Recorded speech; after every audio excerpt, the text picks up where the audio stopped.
secular labor shortage problems, as well as problems in supply chains. All of this should enhance productivity. That's going to be a big challenge for the Federal Reserve if there's a step change in productivity. I think you're looking the into Fed it too is much, going Steve to have Leisman. to act here. It's a And good I think when point. Michael It talks sounds about good. The broadening of the But I rally. think that has it's going to be no more bearing. linked to that. I think the danger here is 'Cause that I there's think this the erosion danger underneath from companies that have to refinance, from the CRE banks. problem, from consumers having high He's interest saying rates. it without That's saying going to it. be a problem, and the Fed is going to have to respond, I think, because, in fact, rates are restrictive, and they're going to get more restrictive as inflation falls on a real basis. Okay, well, we promised the people, Michael, some opportunities beyond the Mag 7, so let's give it to them.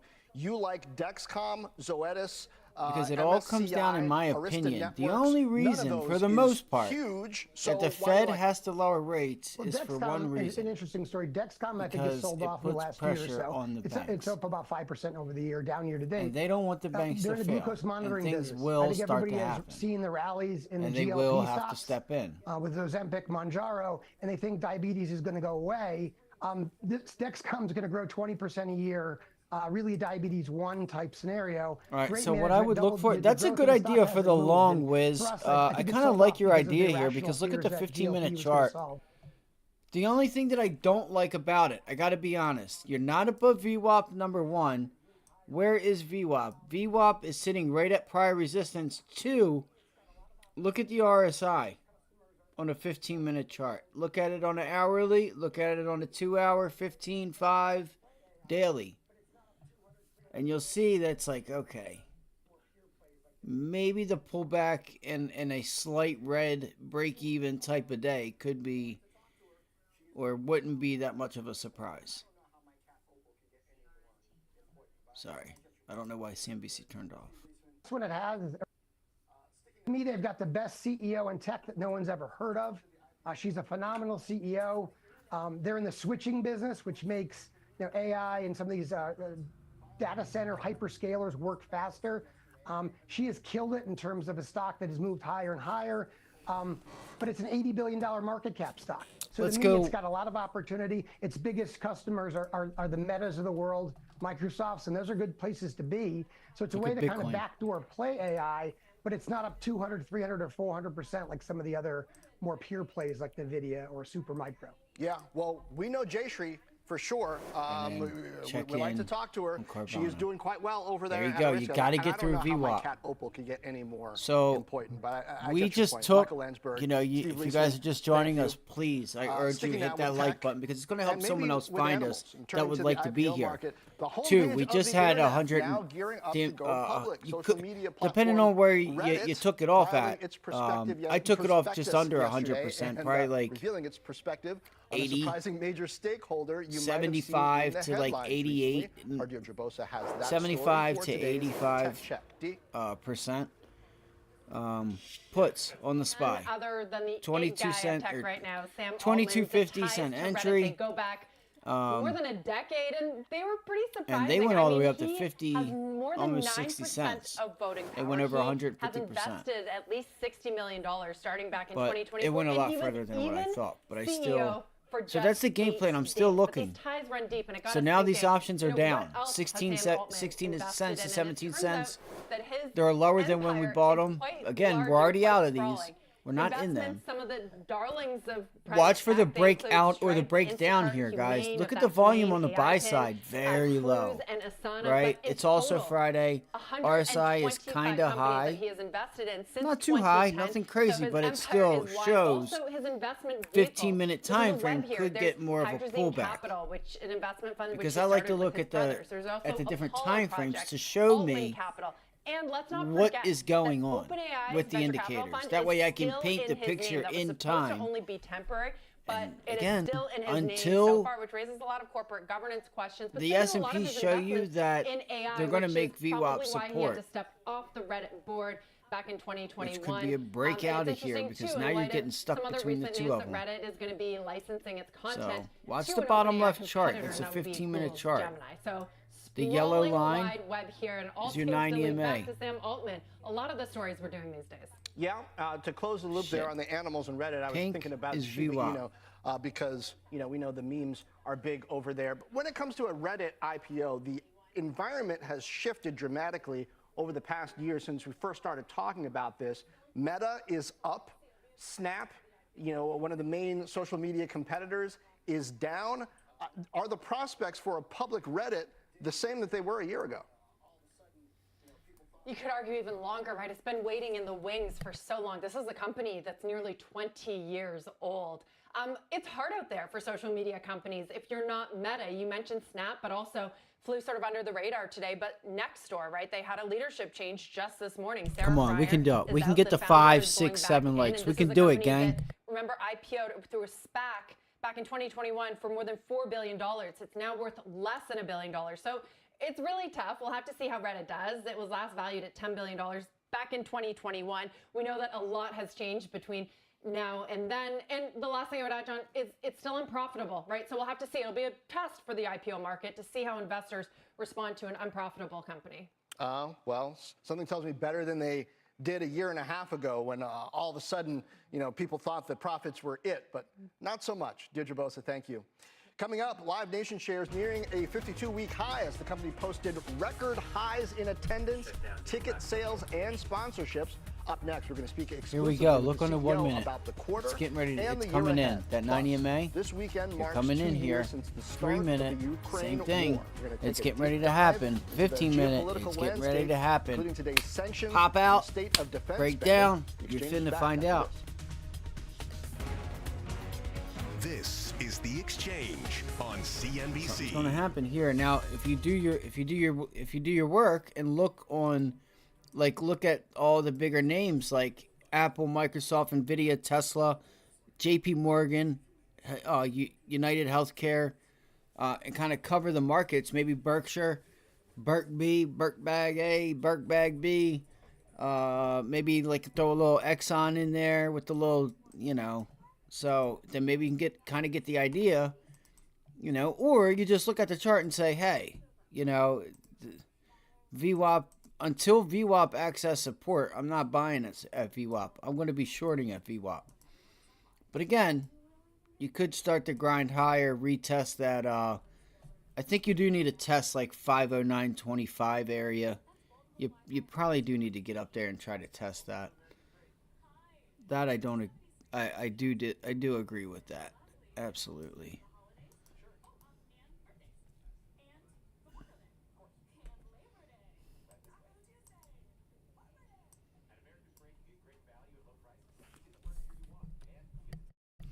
I want to know why. I'm going to try and fix this camera real quick, guys. All right, give me 1 second.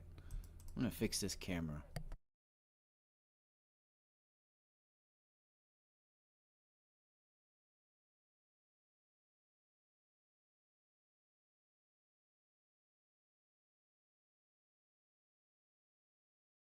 Wait, you're right. I can't fix the camera yet because we're getting ready to break out or break down here. Sorry. Sorry, Wiz. What you got, Wiz? Sorry. Yeah. I mean, we'll see. I don't, I'm with you, dude. I think you do need to test. Like, you have nothing really stopping you. You did make that resistance, but you're hanging on. The fact that you're hanging on, too, it's not like, you tried one more time and then you fell, right? Then that would say, hey, all right, we're just really weak today. We could have an inside-out day. It paid you to the downside. It paid you to the upside. Welcome back to the But exchange. you Shares got to of get Live above Nation, a VWAP. pretty At hot the end of the ticket after day, posting you got to record get revenue in above 2023, thanks to a surge in And concert not only do you sales got to in the get fourth quarter, above it, but you will got to live make it music support. continue to be a draw You got to this pull year with back consumers into under it pressure and from higher solidify costs. that you Well, can CNBC's Julia hang. Wilson joins now with an Because exclusive right interview now, with Live Nation we're not CEO welcome. Michael Rapino. Julia? All right, we're not John, welcome thanks so right much. now. Michael, thank you so much for joining me here today at your Live Nation headquarters on the heels of a much better than me of white expected people. top line beat, over $1 billion Still higher can't get revenue over that than shit. analysts expected. Coming off such a big year, you What had do a I mean strong by year that the right year here? before. Come on, you can was do it. last Just year get over peak it. That shit was concerts? Are you years gonna be ago. able to Stop keep being up this dumb. momentum? Right, that's the question. Last coming night, out you of should have COVID, but heard we me think last we're night, bro. on a new decade-long run of this kind of breakout of concerts on a global basis. We're seeing the global demand that we never saw before. From every 18 and 16-year-old in the world that has a TikTok There wants to was, see Drake and Taylor Swift. So we think we're at the Live start of a Nation new post revolution. record. And Okay. I'm not really worried about him right now. I'll leave it up. But Operating losses that there was a video. larger than expected, operating in. I was going ham last night, man. I was. Damn right, we did it. Appreciate y'all. Now I can stop saying it. We did it. We hit 5 likes. Damn right. What was I going to say? I forget. It's not that I forget. I do remember now. But let's see if you can get this, Wiz. See if you can get this. That's a nice trade there. It's a nice buy.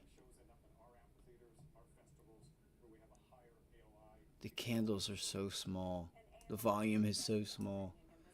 Like, I feel like I'm doing something wrong. Like I'm doing something like... Even on a 3-minute, look, you can't even see some of the candles. That's crazy. I think it's been a long time. It's been a long time since I've seen it this bad. I've seen the volume this bad. Like, look, I can't even see some of that volume. That's crazy.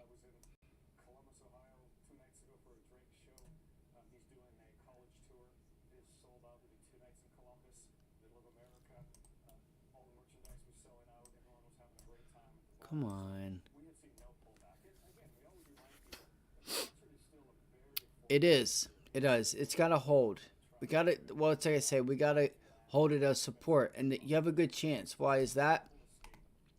Because look, you got your 9 EMA there now too. This is what I was talking about. Right? Look at the 3-minute. It's almost there. Like, this is giving you a reason to make it support and to grind higher the rest of the day. Or at least go test the highs. So this is why I was saying, painting the whole picture. 15 minutes still got a little bit of room, but this is a breakout, like, because it's getting like squeezed in there, and we're gonna see. I think you're on a 1 minute, you can pull back. Let's see if you get an increase in volume here. Look, you're already getting a low volume pullback. You got a low volume pullback there. Look, it'll probably pull back right now, and if it does it with like no volume, you see that thing move from like 89 cents to 80, a 9-10 cent move. Look how low it is.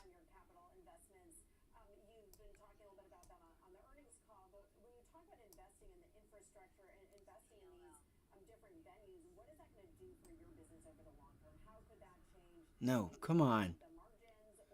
I didn't mean to move it. Sorry.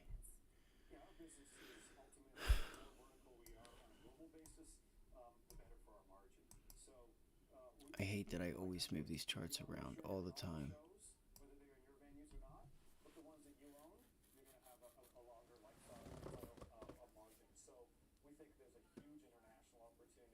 Here we go. This would be a buy trigger. If you start to see it, damn, look at that brick wall. Selling that just came in there. Oh, there you go. Match it with some buying. You do, if you guys don't know this, you guys have a time and sales over here on the right.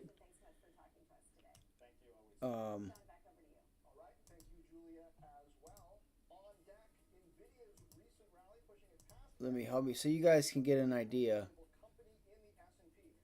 of like what's going on underneath. You can use it for the color or the size. Like right now you're averaging like there's like, see it just flip 800 to 100.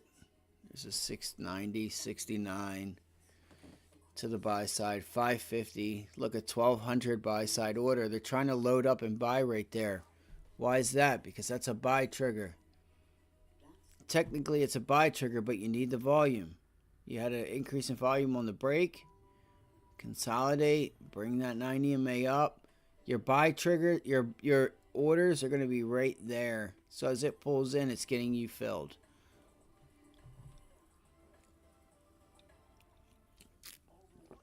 Because your indicators are kind of telling you, for the most part, you have a, an opportunity to buy there to catch a few points.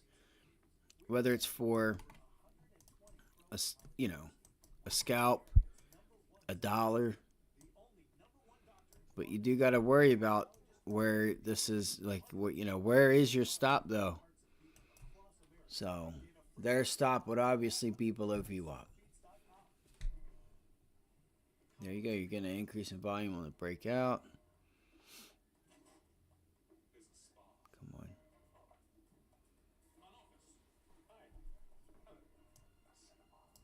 It looked like it was starting to. I apologize. It looked like it was starting to.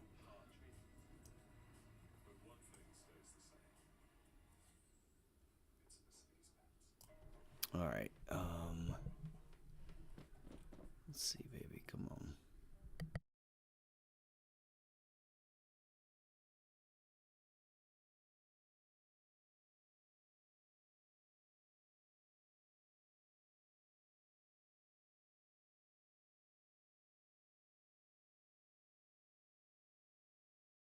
Bang, right there. Look, right there. Start getting that shit filled. If you think you're going to get along. Or wait for it to give you the momentum and pay up. I mean, a lot of people do it different.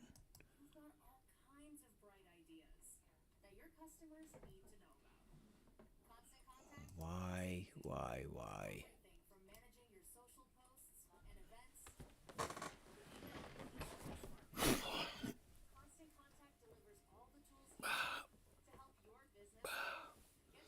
Gotta wake up. Come on.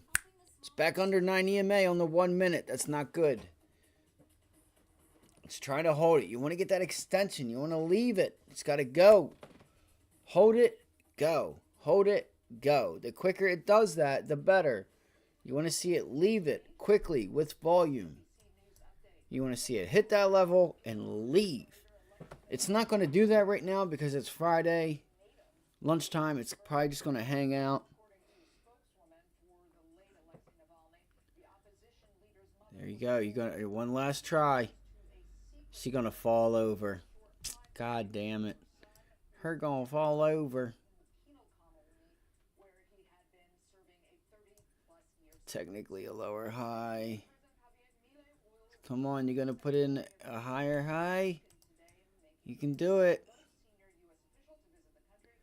You can do it. Looks like the buying is just...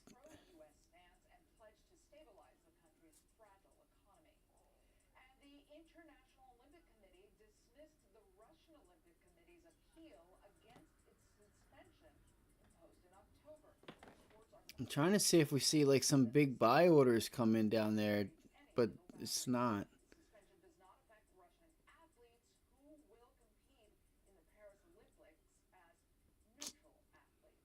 They're out here playing games again.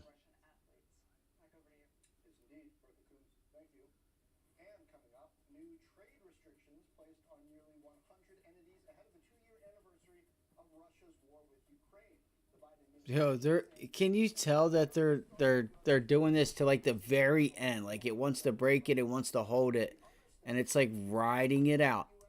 Like, look, there's a nice pop. Look, right to the very end before you think it's going to go down, and then they come in and they try to rescue it. Oh man, that sucks. Come on, guys, or come on, man. I want to see this thing go higher for you, Wiz. I'm not playing it. I'm fucking tired. I hate being tired. I absolutely hate it. Matter of fact, I'm logged out of my account because I haven't pressed a button in a while.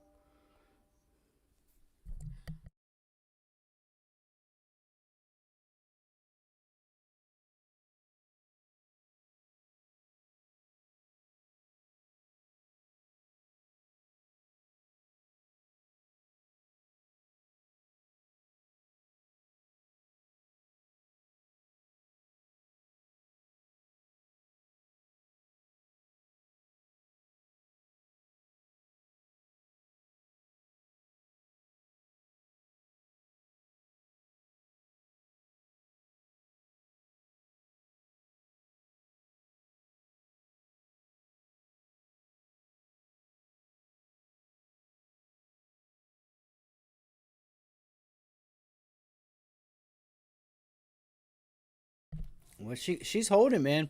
Here you go. What are you going to do? Start going. Go, go, go, go, go. Now the 3-minute 90 MA just got there. Look, it just crossed over. What does that do? Do you start seeing some volatility pick up? Do you see the volatility start to pick up? I want to see.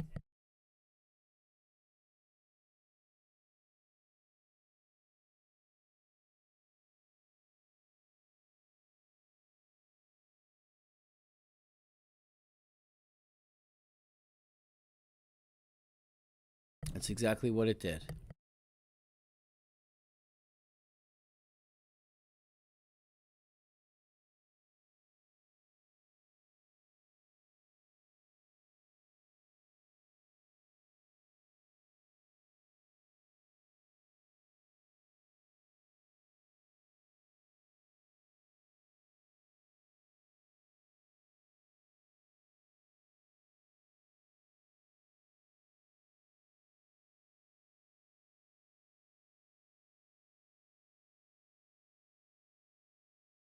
She's still holding, guys. Until she doesn't hold. Until she closes under VWAP. They're holding this thing up.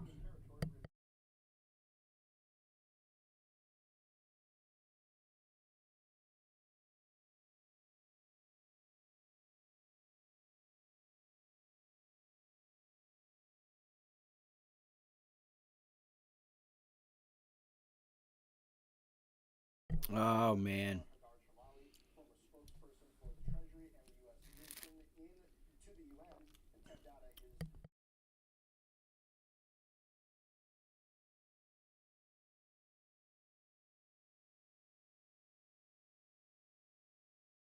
Insurance.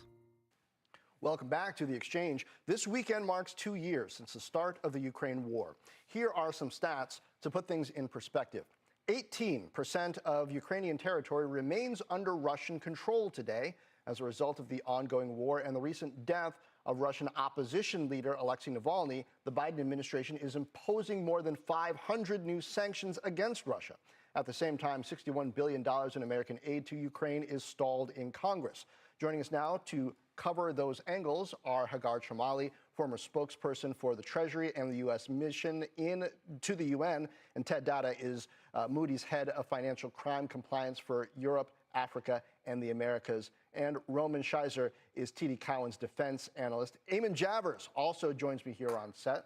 Welcome, everybody. Hagar, it feels like things over the past while have been playing into Russian hands in the sense that it's been able to continue selling energy. Putin has been killing off dissidents of all kinds. How is this affecting the geopolitical position from here? Well, you have it right here, but let's look at it from two angles. On one hand, when you see Russia crack down this way, you've had, like you said, you have Alexei Navalny's killing. You have also, by the way, the arrest of the LA resident, the U.S. Russian resident who was in Russia, who was arrested for giving a donation it's going to to Ukrainian mess charity. with you a little bit. You have the fact that there was a Russian defector who was killed mysteriously in Spain.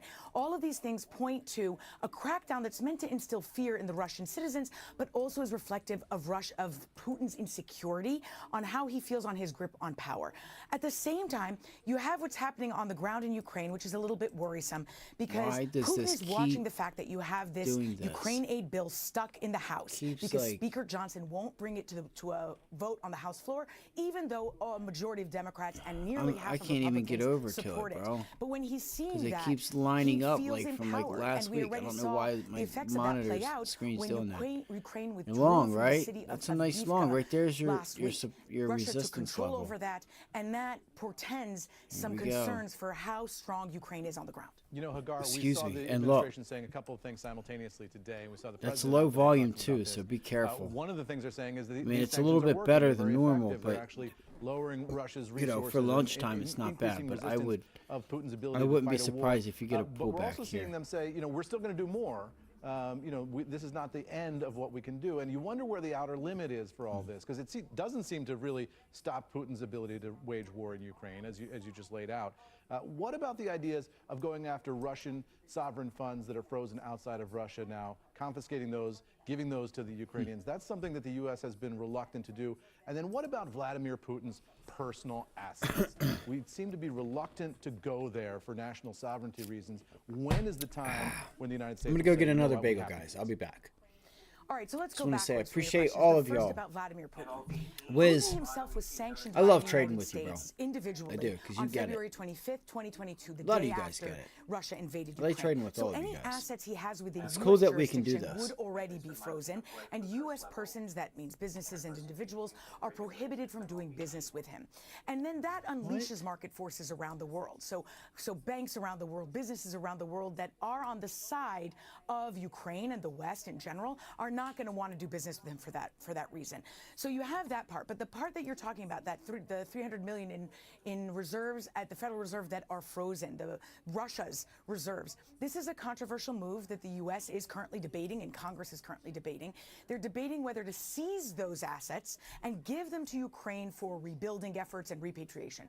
And it's controversial, it's unprecedented, and it's controversial because it's never been done before, but also because it could risk countries' faith in buying the U.S. dollar and putting them in reserves at the Federal Reserve Bank.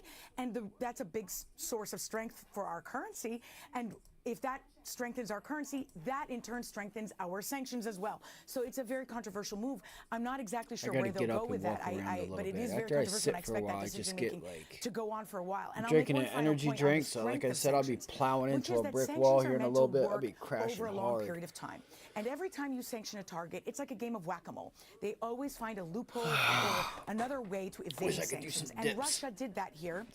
And that's what the importance of today's package is that they've sanctioned I'll be right back. enablers in countries like China and the UAE that have helped Russia receive technology and other goods to support their war machine in Ukraine, to refurbish equipment and tanks and things of that kind.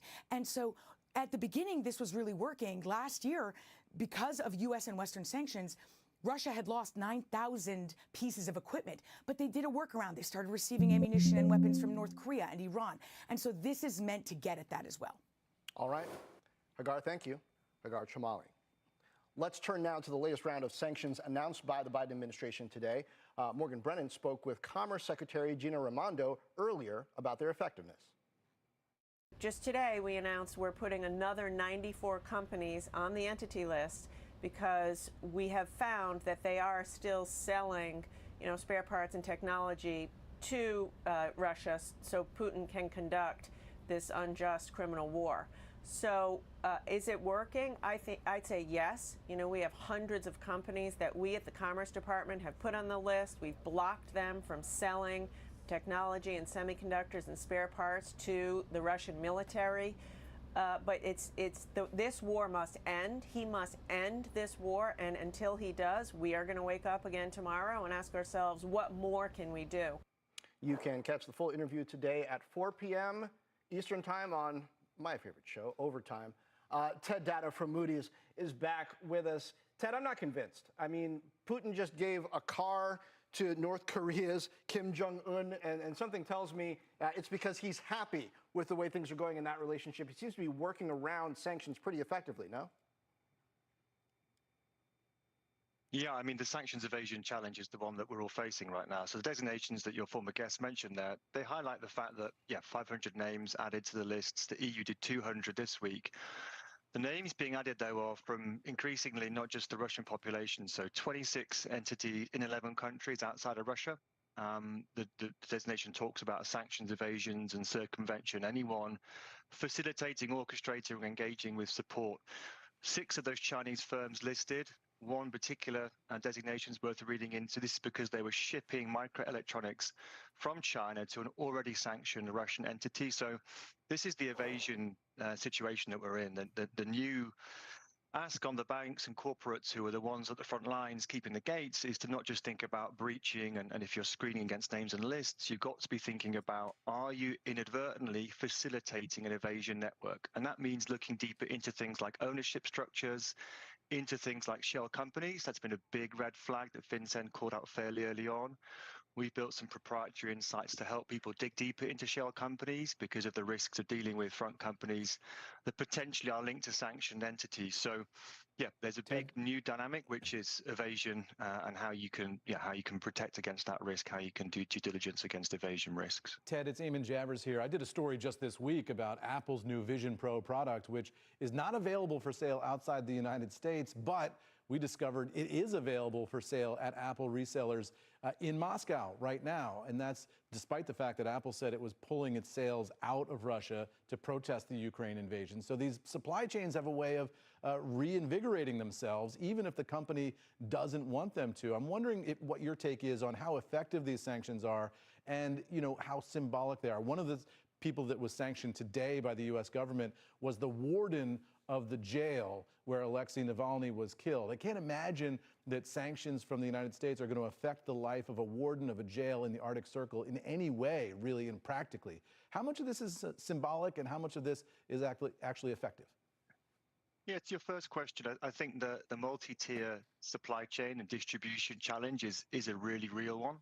It's very difficult to get deep dive information in real time into the kind of multi-tier distribution and endpoint. And that is something that everyone is looking for help with and continuing to push forward. That is a real challenge. And we've seen the distribution, the designations today reflecting those distribution networks that the authorities in the US and the EU are trying to crack down on, the so-called circumvention hubs.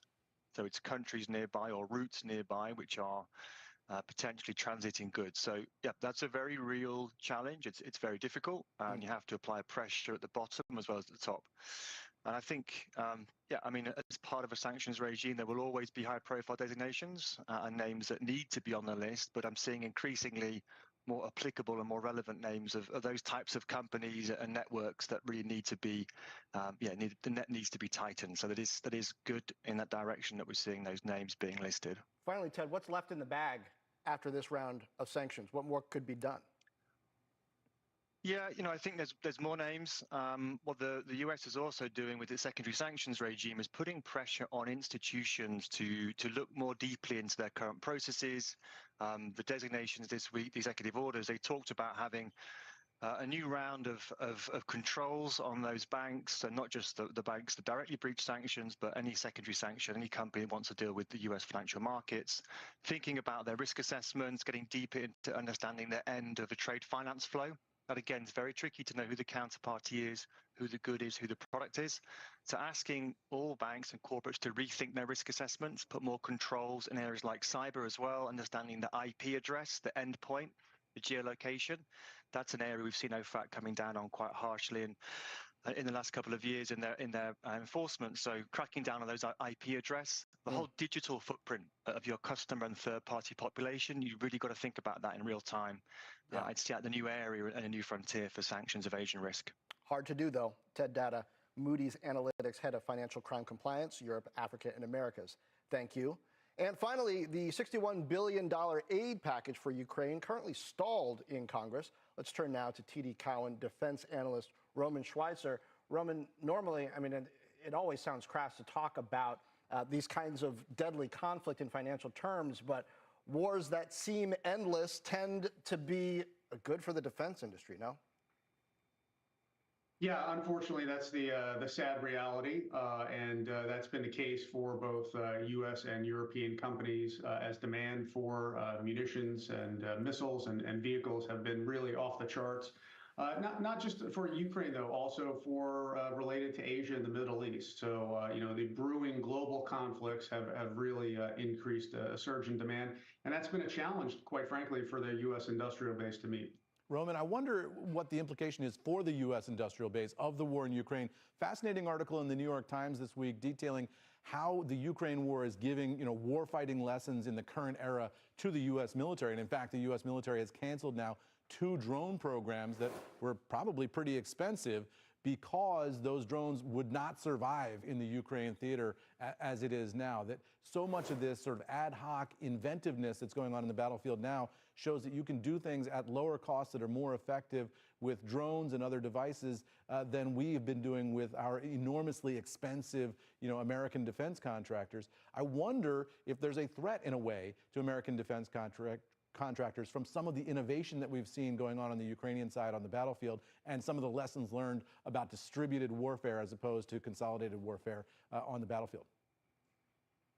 Sure. No, I'd say that's absolutely right, Eamon. I think there's threat and both opportunity for sort of a revolution across all sort of domains of warfare. I think we're seeing that, but clearly Ukraine is being fought almost with 20th century tactics and 21st century technology. But ultimately, a lot of this has come down to, sort of trench lines and 155 millimeter ammunition enabled by Starlink communications and first-person drones, armed first-person drones. So it is really a blend.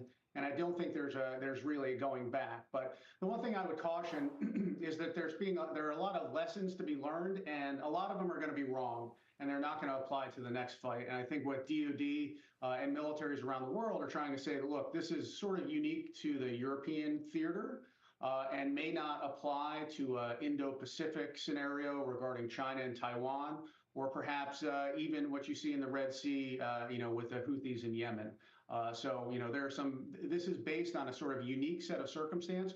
Clearly, there are macro lessons, but there are other things that people may, at the end of the day, take away the wrong lessons. Look who said hello. Roman, call out some public companies for us that have skin in this game. Boeing, we've been talking a lot about it from a passenger plane perspective. I wanted to ask but you it all also about has some military contract issues that have been challenging for them on this cutting edge technology front. And then there's AeroVironment, names like that in the drone space that have some growth potential, but I don't know if they're growing at expectation. What can you tell investors about how they're faring? Yeah, so the one thing I think that's been unique over the group my little baby over girl. the last 2 years is you've seen an immense backlog. Certainly spending and refill related to Ukraine.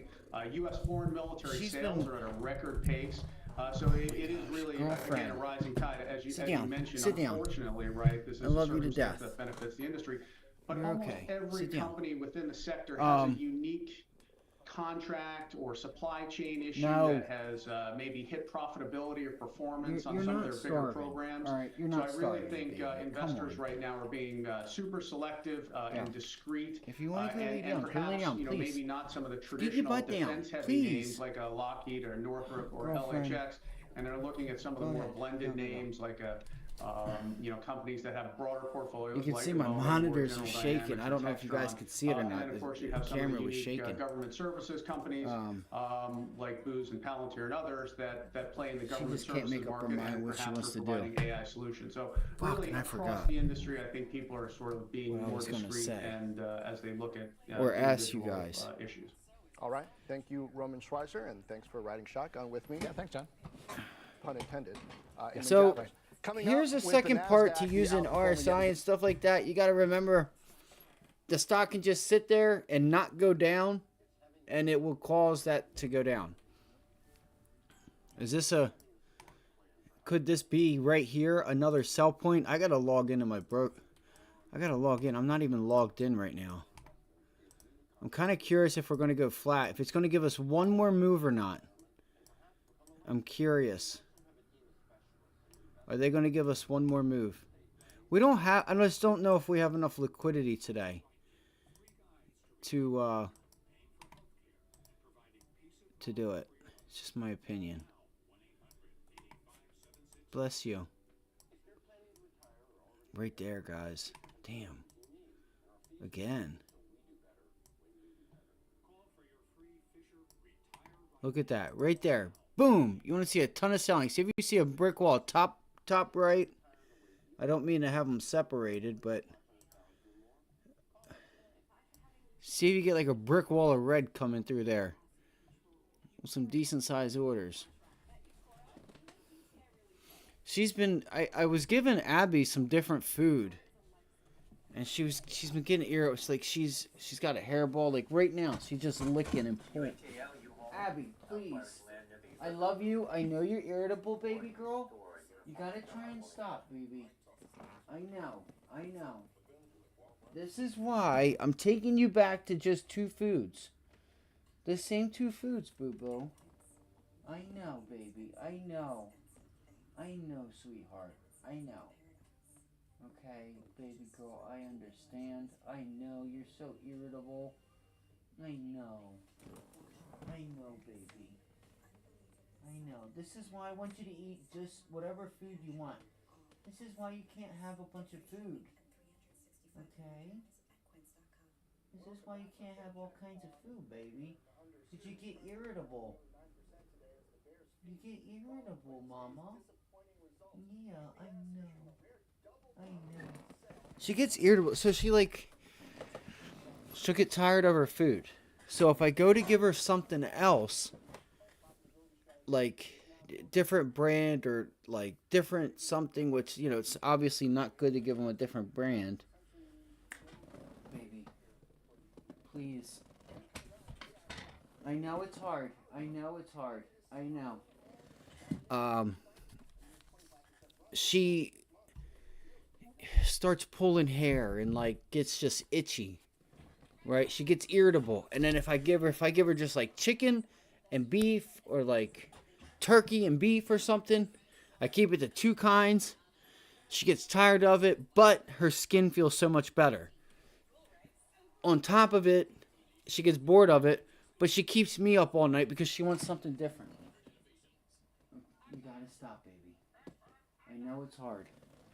So, a couple nights ago, or last week ago or so, whenever it was, I needed to sleep. So I said, the hell with it. I'm just giving you this. And I gave it to her one time, and that's all she wanted. So now she's going through, like, I had her fully grown hair, this, that, the third, and, like, she wasn't pulling, she wasn't irritable. And then, you know, I feel like now she's back at it. And I worked so hard to get her there, and she was there and good, and, you know, what are you doing? I know. You hear me talking about you? So, I might have to, I might end up just taking her back to the vet to get her on, I know whatchamacallit can kind of help them too, but I kind of have been, after seeing this, I'm kind of like, okay, now I definitely know 100% it's because of the food. It's the food that's making her like this. But give me them beans. Give me them beans. Hey! So, alright, there's the break. 15-minute break. But yeah, that's that. If I give or take her to the vet and they give her like the flea medication, that also helps for their skin too, I noticed.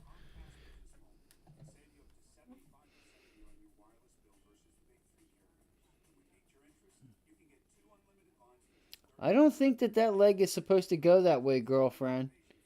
I don't think that leg is supposed to go that way. You're okay. You don't have to be mean.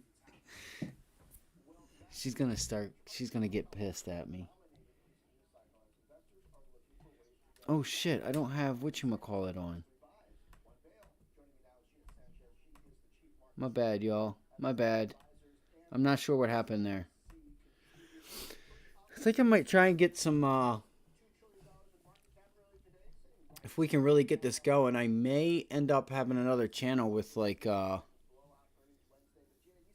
with scanners and stuff like that for everyone. Like no delay. There might be like a hair of a delay just from the connection.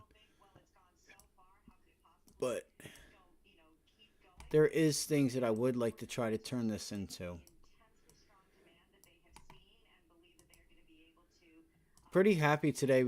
I got a nice 50% trade in.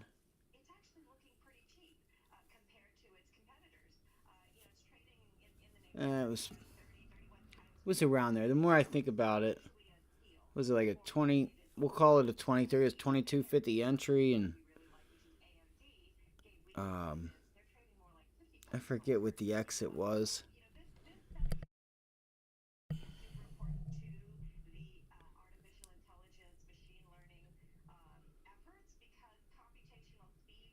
Yeah, it might have been like 40 or 50.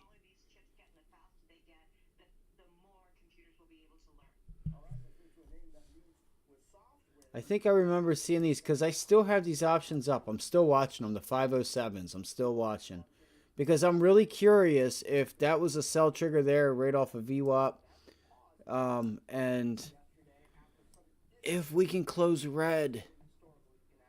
If we can close red today. IWM.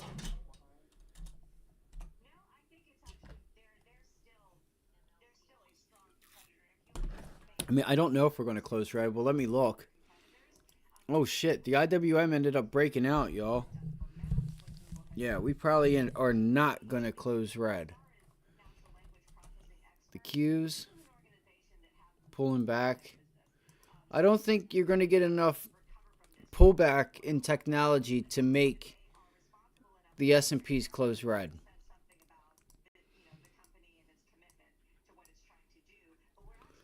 RBLX, Roblox. There's a nice short opportunity looking like, looks like here on Roblox.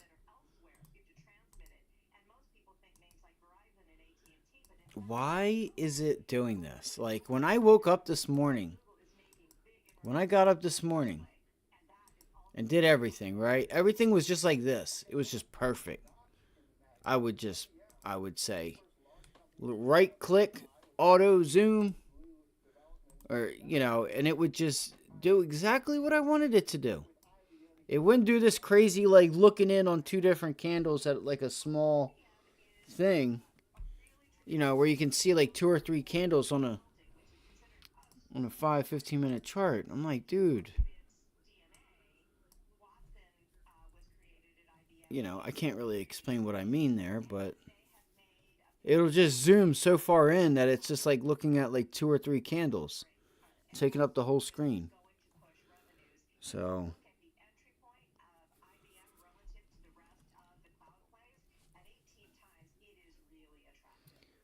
but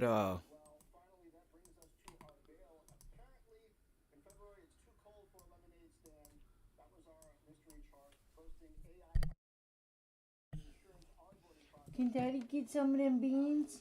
Hey, don't be so mean, girlfriend. Damn. Damn. She is quick on it. She just wants to hurt me.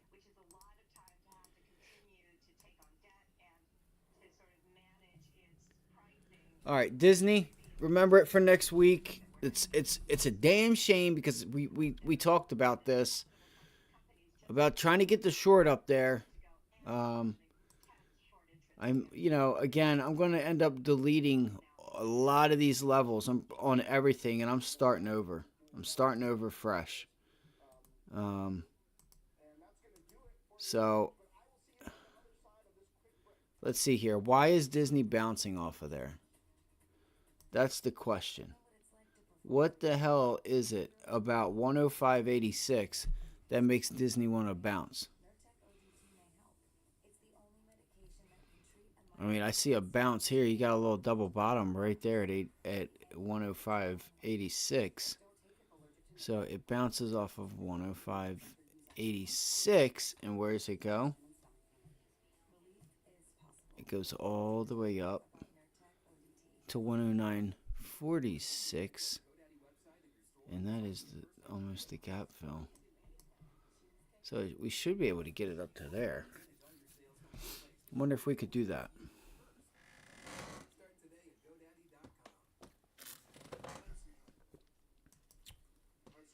Let's look at Boeing. See if we can't start finding some of these names and look for a whatchamacallit, a trade for next week. Because it looks like you're getting a lot of failed breakdowns here from Disney, Boeing.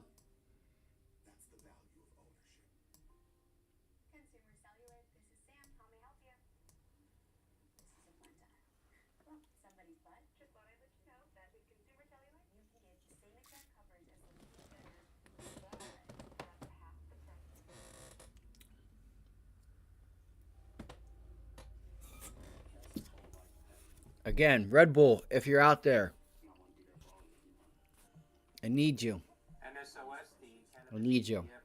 All right, listen, I know Jamie O'Brien. Like, a lot of people that are on the team, I know them.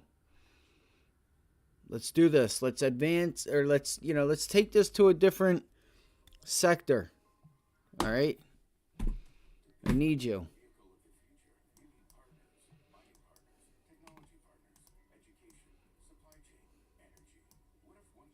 The only reason I had a bum-ass week is because you ain't had my back. This is the first time I had one, and what we do, we pull out a 50% gain. Over. All right? So, it's imperative, if anybody from Red Bull is watching this or sees it, which I doubt, I come in. I gonna get you. I gonna get you. I gonna get you. I gonna get you.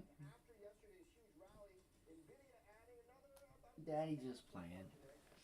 Daddy just playing.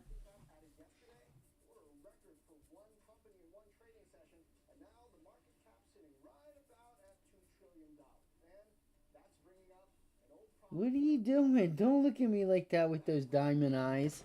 Her eyes are just in like a line. Like she's getting ready to freak out. And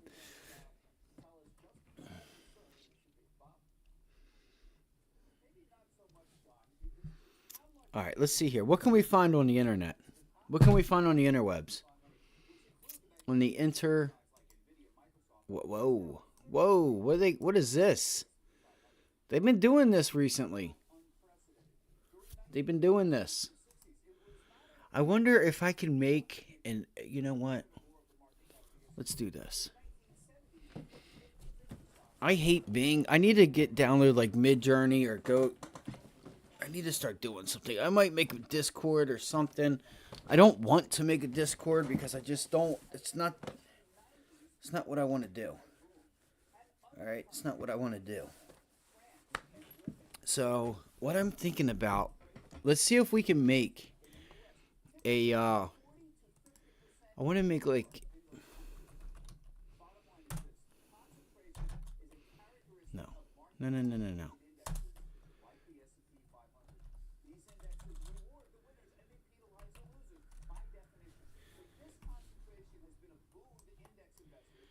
Shit. Yeah, I don't think it'll let me. I'll have to go because it doesn't want to do faces. I forgot. That's bullshit. It won't do faces like a little bitch. Like, this is what I hate about the world today. So what I was going to do is, I was going to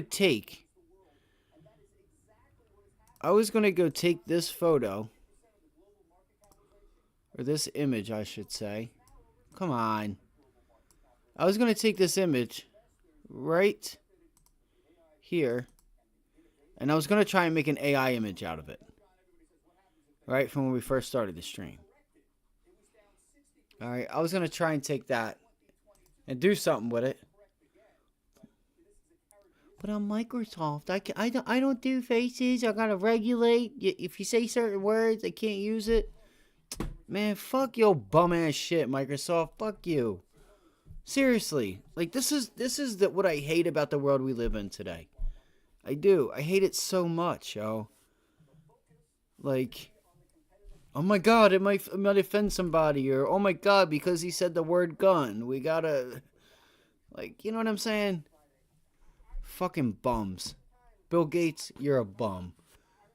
You're a fucking bum. You're sad.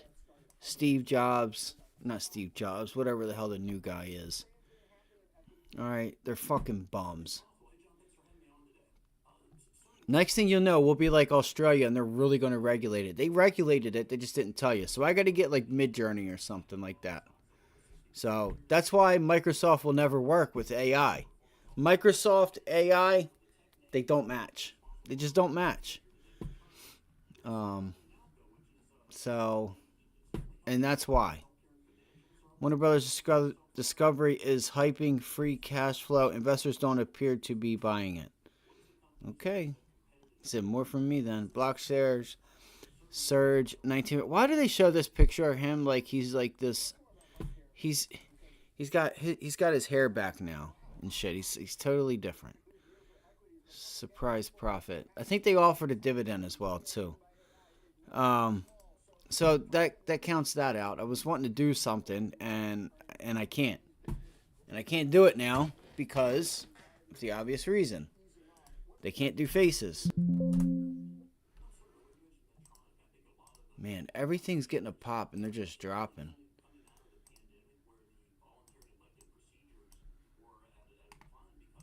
Let me let her out real quick. Give me 1 second.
That's a really nice rejection there. If you can hold it. I feel like it also went too far up. It bounced too high there. All right, Pinduo. There was news yesterday.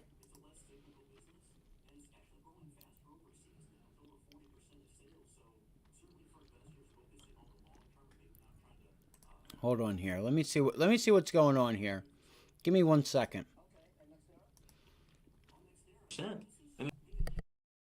I think the Fed is less likely to try to cut until maybe you start seeing a little more weakness. I think they're fine with the pause where they are until they see some data saying otherwise.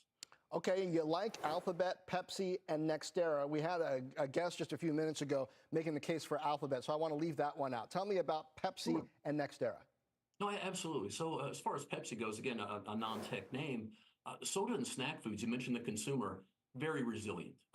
Pepsi's basically trading at a market multiple. It's a less cyclical business, and it's actually growing faster overseas now. It's over 40% of sales. So certainly for investors focusing on the long term and maybe not trying to catch a trend, we certainly still like snack foods and soda. Okay, and Nextera? On Nextera, so this is maybe a name people haven't heard of as much. It's one of the largest power producers around, and that's kind of concentrated in the Florida area. A third of their revenues are renewable resources, and the sell-off has provided a very attractive valuation for investors to get in. And also right now, they're trading at around a 3.6% dividend yield, and they've committed to raising that 10% a year over the next couple of years. So we kind of like that as a utility, but also a play in the future. All right. Some interesting ideas. My Carl, bad. thank I don't you. know why Carl it keeps doing from that. Rockland Trust. I don't know why Now it keeps let's tackle doing the that. big week for tech. The Nasdaq slipping lower today, but still positive for the week thanks to huge gains from Nvidia and its cousins. But how much longer can this AI excitement gotta last? move this Our stuff next guest around real thinks quick. The AI space is going to continue to grow, but Damn. questions whether Nvidia will be able to continue to grow at the rate it has so far. Daniel Newman, CEO of the Futurum Group. Dan, good to see you. So, first of all, why questioning Nvidia? Oh, look, there it goes. Hey, John. Well, in 2020, She's I trying. said this will be the next trillion market cap company. And in 22, when the stock was trading around 170, Pinduoduo is trying. Let me let her in. Damn it. I always worry when you get too much momentum, when you have the entire bandwagon is full and everybody's running to pile on. That's the moment where you have to start to say, can this continue? And this week in tech, John, there was some inflections that took place. We heard Pat Gelsinger at the Intel event, and Satya Nadella joined him talking about making networking chips because they want to reduce the reliance on NVIDIA. You are seeing all of its major partners. See, like right now, she's mad. Cloud providers, Google, Are you Microsoft, mad? Amazon, Oracle with Ampere. Are you mad, baby they're girl? all Come looking here. to make their own chips. Come And here, so you know Daddy NVIDIA's love had you. this Come on. kind of no headwind run, and it's You done do have the incredibly 100-day well. coming in For the right here. first time, competition Come is here, coming, Turkey. and I didn't even mention AMD, but Lisa Su's in play now too. Yeah, well, meanwhile, there's a lot of money continuing to flow into this space. And as an example of what's driving AI demand, Abridge is a startup that's doing AI for clinical documentation. So doctors can focus on conversations with patients, and the AI, can do note-taking and follow-up in the background. I spoke to Dr. Shiv Rao, who's founder and CEO of Abridge, about the $150 million Series C he's announcing today, and 3 places that money's going. One is proprietary data sets that we can use to train models, but then compute is the other piece of this. And then finally, it's about world-class people. And so those are the 3 major important puzzle pieces that we're putting together with this new fundraise. One of those pieces is compute, and though others are getting ready to have products to sell, NVIDIA is selling them right now, and that's just one startup with, not saying they're spending all that $150 million right now, but a big chunk of it is going toward compute. Yeah, the case is very strong for NVIDIA. And I guess when I say there's a bit of a risk or contrarian view, it's the speed of which it's grown and the lack of competition and how much that's driven this price up. I feel like there is a desire across the ecosystem to see more competition. I think Microsoft and AWS making big bets on homegrown silicon are just a couple of the for instances. But it's the pile-on that concerns me. Like I said, in 22, when it was at 170, and people were like, oh, this could go to what, below 100? And I was like, no, absolutely not. AI is going to be a massive tailwind, and this whole industry is going to grow. But people, John, they want this huge growth rate. They want to see, you're talking 265% plus in revenue growth, 400% plus in EPS growth. That's eye-watering.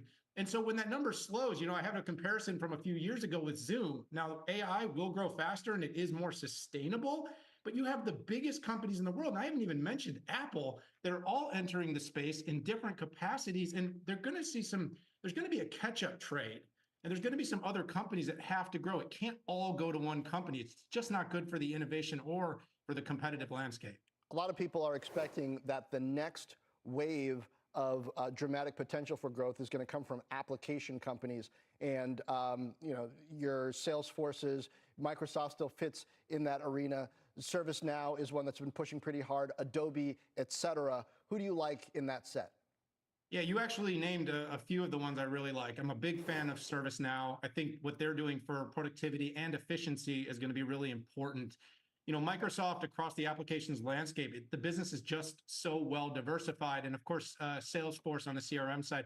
You didn't mention one that I think is done really well, which is Oracle. And Oracle is really, really sticky, and it has made big investments in AI. And it's not something that companies can turn over. I mean, SAP has some of those similar characteristics. All of these companies are looking at net revenue expansion by making AI part of their story. And by the way, a lot of it will be built on NVIDIA, but it's going to be built on other architectures as well. These companies are going to be looking to get involved in the profitability. NVIDIA is taking 85% of the BOM right now on most of these AI projects. And these bigger companies have to find a way to make money. All right, let's see what we got going on here. Some of these other companies getting involved in the chips as well. Yeah, I'm also curious about some of these smaller industry-specific AI-driven plays like your Samsaras, like your Procores, Duolingo. We'll talk more about all of that, Dan, on the other side of this break. You're going to be back with us.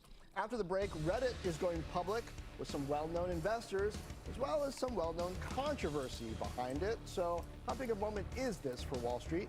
Plus, it's a troubling time for the media space. Okay. Companies are fighting for every bit of ground, content, consumers, partnerships. but some doing better than others. What time is We'll it, have a guys? media It's 2 bull o'clock. fight We got 2 further hours ahead. left. Power lunch. We'll be right back. All right, we got 2 hours left.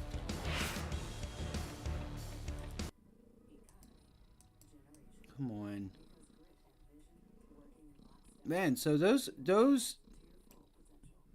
507s still are right around where we bought them. And you've eaten up a lot of time. So it goes to show you the value on that. Man, I think Rivian's just ate up. You know, I don't know. I'll pull it up on the chart and see if we can find something there. I think she's done. You know, I don't know what, it's already down. You know, it can always go further, but are you okay? You know, I'm not doing anything with Rivian. I think Rivian's like just, you know what I mean? They've already taken this thing down to a shred. You may have some dip buyers. Let's see. I was getting tired there for a little bit. Yeah, like, shit. Like, it's at all-time lows. So, you know, you can take a chance on buying it because they do have a product. It's out on the road. That don't mean that it's going to do anything for you, but I don't know, man. Personally, I got to be honest with you. I think the Rivian that I've seen, it's ugly as shit. This thing deserves to go into dumps. It doesn't deserve to go into dumps, but just for putting out a car that looks like that, I think their stock's just like their car, ugly as hell. I know.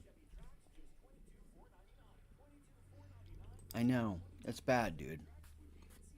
So I think here's the thing, like that person that was on earlier was talking about being in small caps. There's going to be, especially in automotive, there's going to be companies that don't make it. Lucid might not even make it. My dad was dying to buy Lucid stock. I'm like, dude, separate your heart from it. I mean, Lucid has potential, but can they play the long game? What are you going to do if rates stay higher for longer? But, like, you know, Powell pulls rates back and, like, things just never get going because people can't afford those type of cars. I mean, you got to think everything else is going up higher, too. Right? A new vehicle is the least of people's, the most of people's worries. Apple.com. They can't afford a home right now. They can't afford this, that, the third. Might like, be hitting Wall Street, but it won't be like last time. I think you're going to. My point is that I think you're going to. Excuse me. You're going to see maybe 4 or 5 years. I don't know how long it's going to take, but I think like Lucid and Rivian, they might just be like another Fisker, and you see them just like give it up because they just either they can't make enough money. Or or the debt just gets too big that they just can't keep. They keep digging themselves a hole, and they're told that they just need to pack it up. You know what I mean? You could find something like that. Just because you have a car and you have it on the road, still doesn't mean that you're going to be able to pull this off. It's hard, and I always say that about the automotive industry. It takes a lot, like, because you have material. Engineering, the buildings, the robots, just everything about it, the transportation, right? And then still trying to be able to get it into a, package it up into a price. So like, what are your margins versus being able to buy a high data computer or something and making some software and typing in some code and there's your product. Your margin is just like, you know what I mean? Exactly. Well, I wouldn't say that because it's already killed. I would say no trade right now in my book. Unless you get it back up here to like, we get it up to like 14.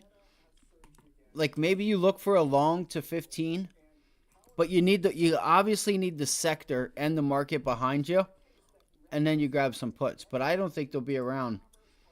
You know, maybe Fisker will be around, but I think Lucid, Fisker, like there is a big chance.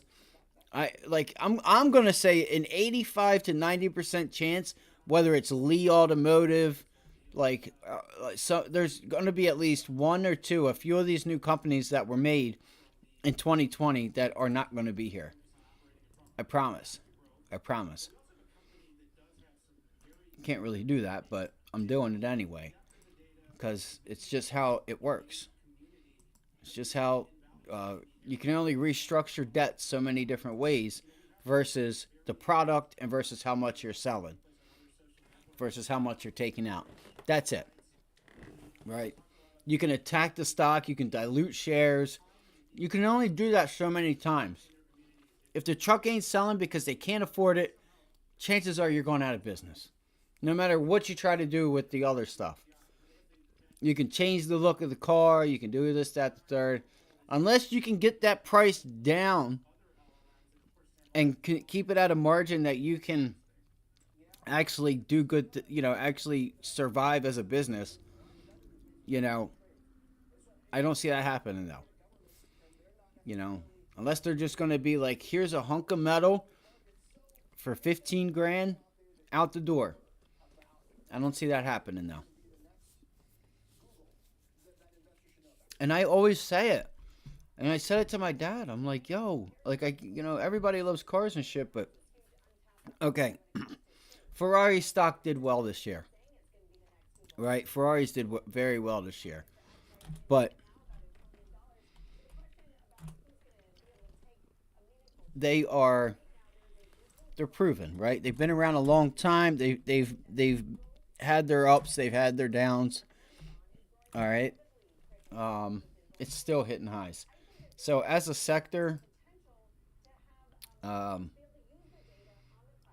Ford's flat, Tesla down 3%, and I thought about getting short Tesla today too. Yeah, I don't know. That's what I have. Oh, that's right. I told him, I'm like you can't fall in love with a stock. You can't. You just can't. Okay? Like, oh my God, I love the iPhone. I got to have Apple stock. I'm a little bit more okay with that than I am with an automotive because of the sector. Because the sector on Apple, the margins and what it takes to put the product together, it does not cost as much as it costs to run an automotive business.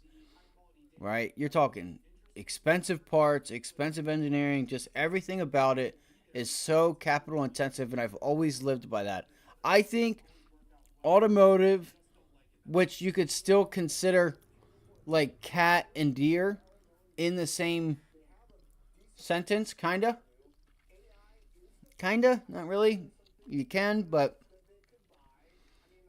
you guys know what I'm getting at. I just think that sector is just, I probably will never own unless I get a good deal. Unless it's a good deal. Unless there's just blood in the streets and I get like Ferrari or, Tesla or something at just such a low valuation that I have to buy it.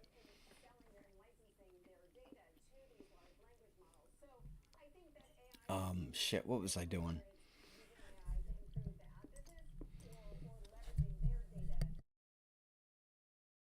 A heck of an opportunity for a pivot. I mean, it is a well-known brand. They have a decent amount of revenue.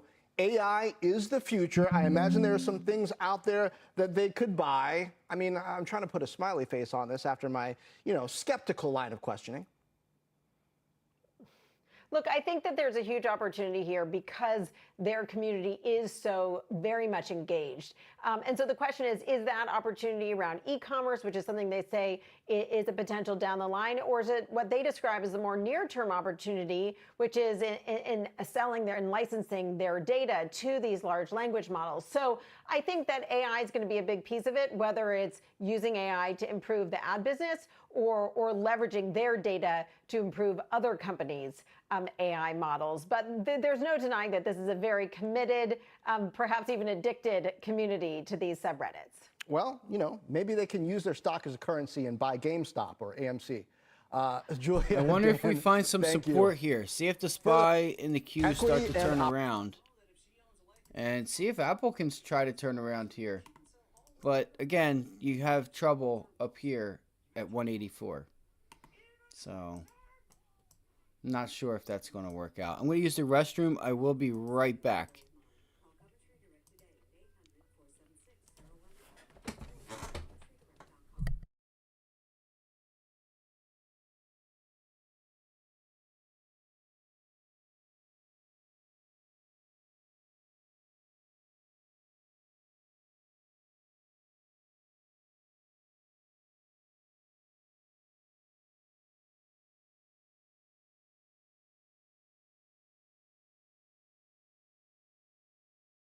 It's like everything's going down.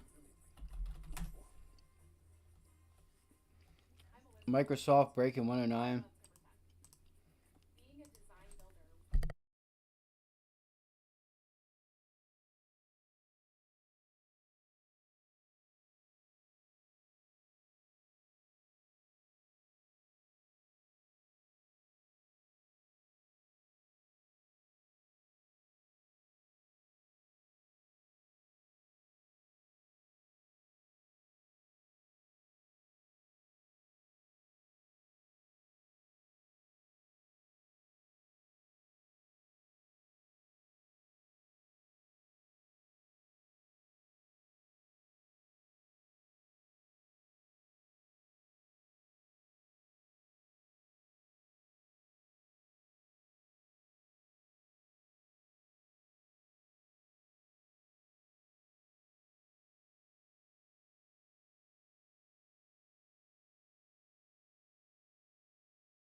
BC.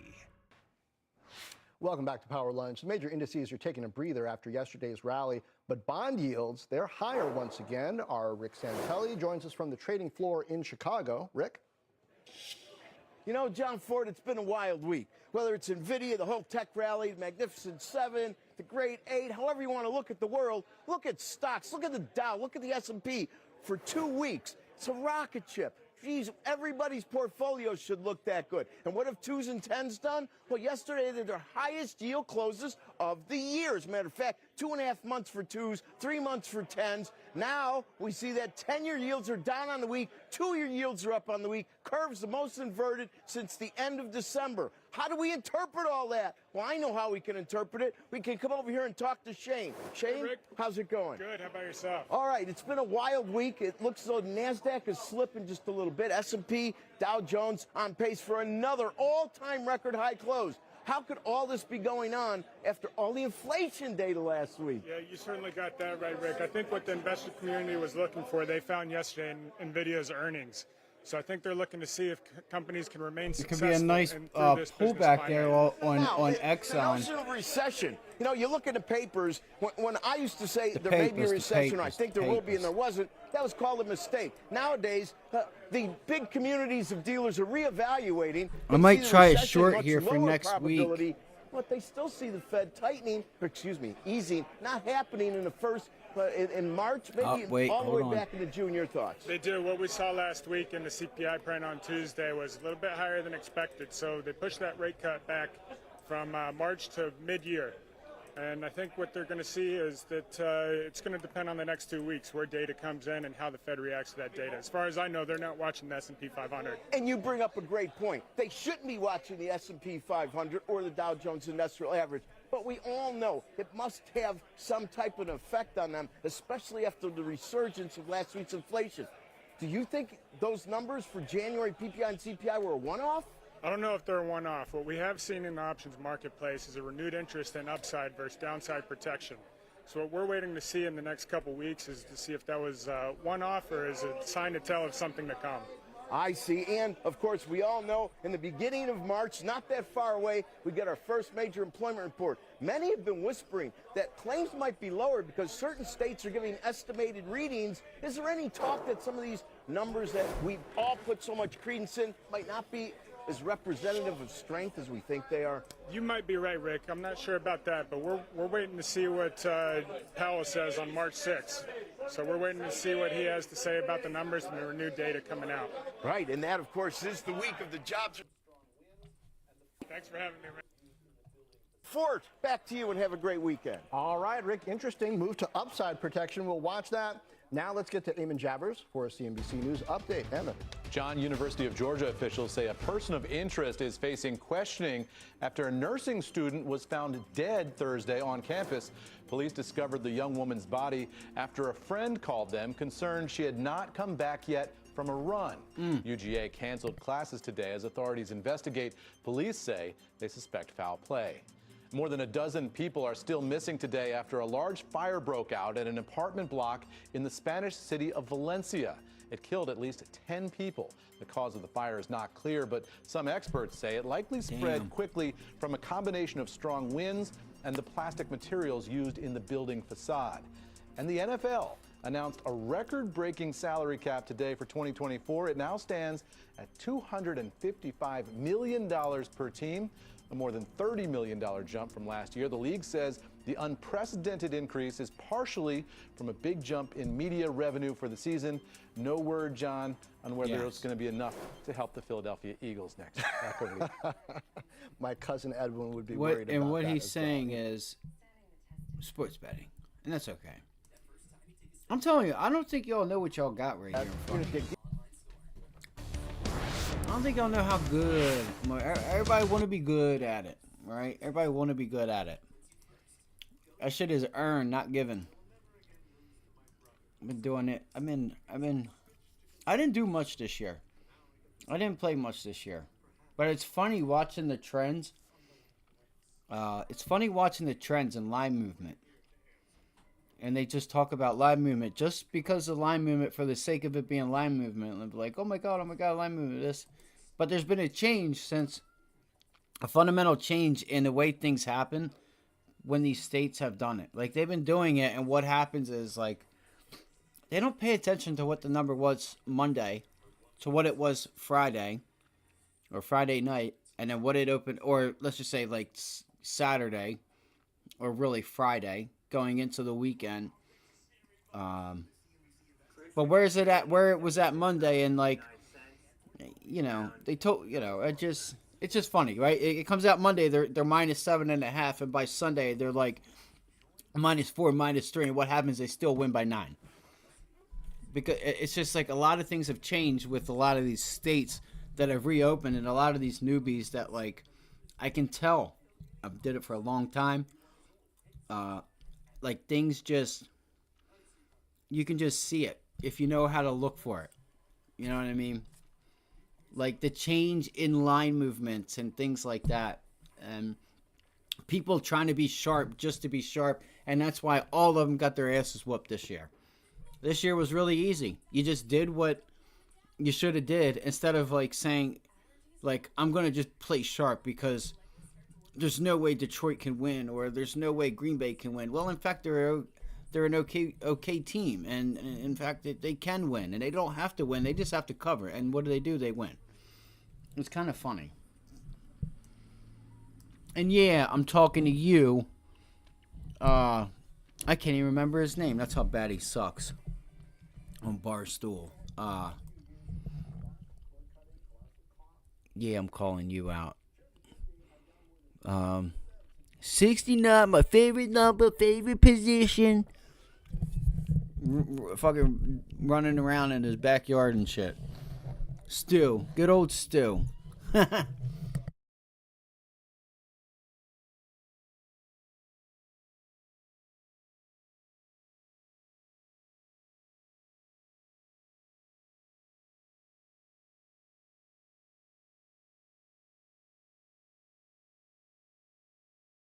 I don't know what to tell you. It's fine any other time, and now you don't want to eat it. Oh, well. Oh, man. Stu Finder blocked me. Why? Because he... Yo! Please!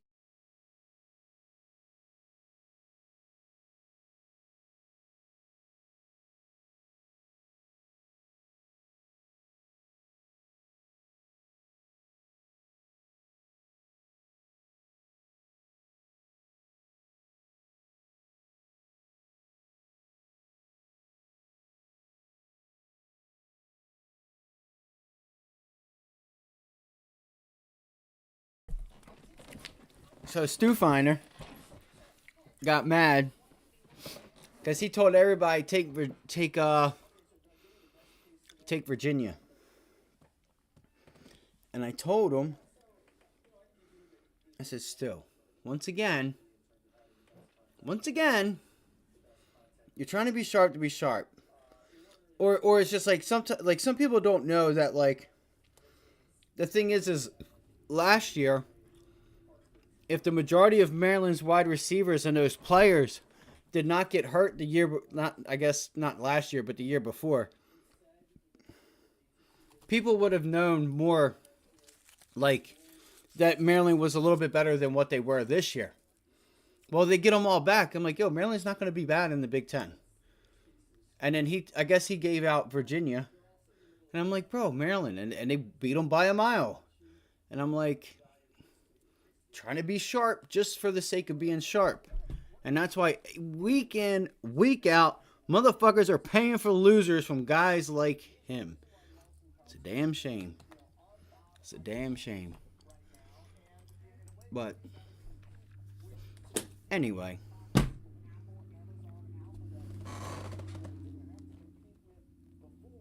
Yo, she is mad right now. She is throwing a fit. Right? She's throwing a fit. So Exxon's,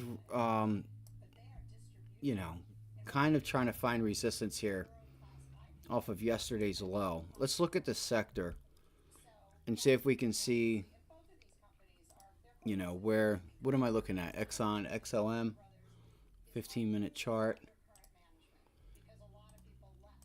I mean, because this is like at the top of the range. And I feel like we could probably get, a short here. It may be the wrong decision to make. But, yeah, 104. But look, we're at the top of the range. But the thing is, I think it could go higher. I think we can get this next week up at like 105. So I'm not even going to fool with it. 15 minutes at it's in the middle. I don't think there's a play here. But look, you see the range? Very easy, right? Buy at 100, sell at 105, 104.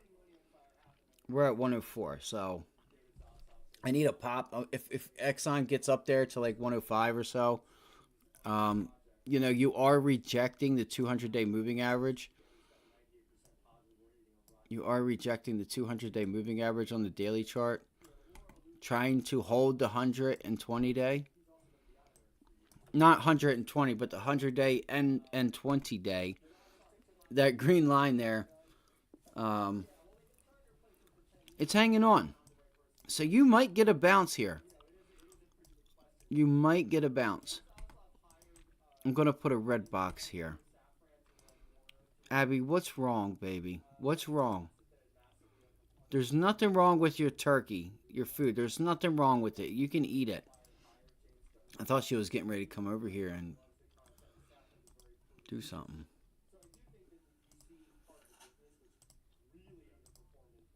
Okay. Alright, so there's that. You can see it's kind of just flirting with that 100-day moving average.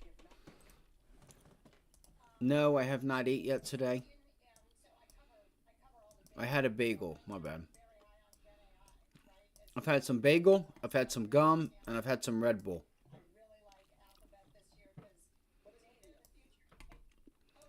So, I'll turn this back on if you guys want CNBC back on. We'll watch it going into the close. I think that was a bit of an inspired hire. James Gunn really knows the content, loves the content, and Safran's a very proven producer. So I do think that the DC part of the business, which really underperformed in 2023, is going to get a lot better in starting in 25.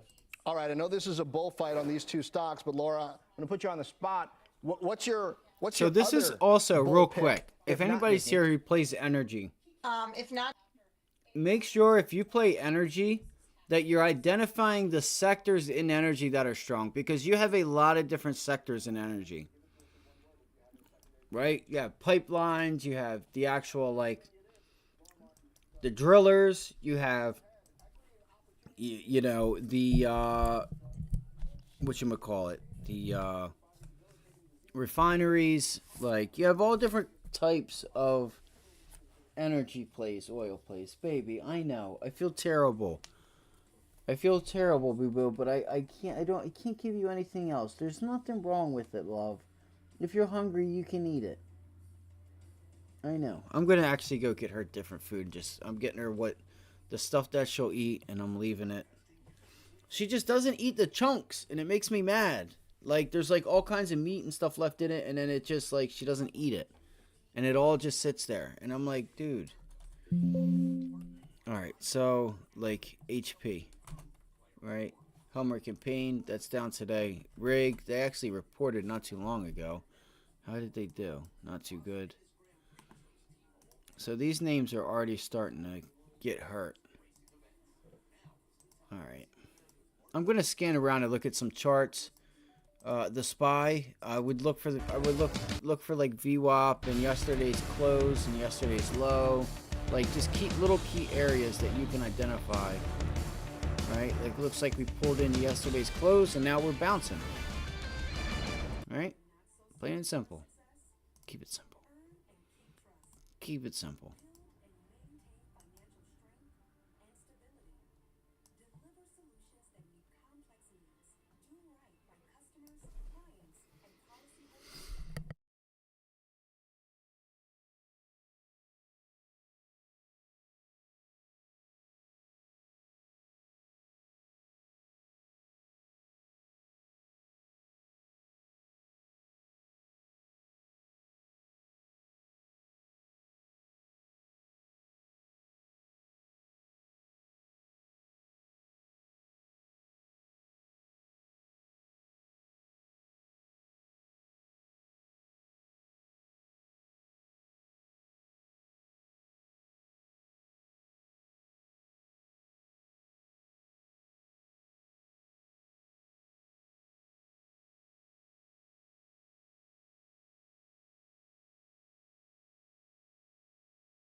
I gotta be honest, too. I was just thinking.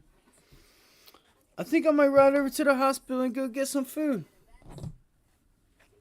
I know it sounds crazy. But it's like, yo, you can't beat it. And it's so good. Like, it's home cooked food. It's not like even like Chipotle. It's not like, I don't know, man. I can't explain it. I cannot explain it. I'm just playing. I'm not doing that. But I wouldn't mind it. I would not rule it out. If I had to, I would. I absolutely would.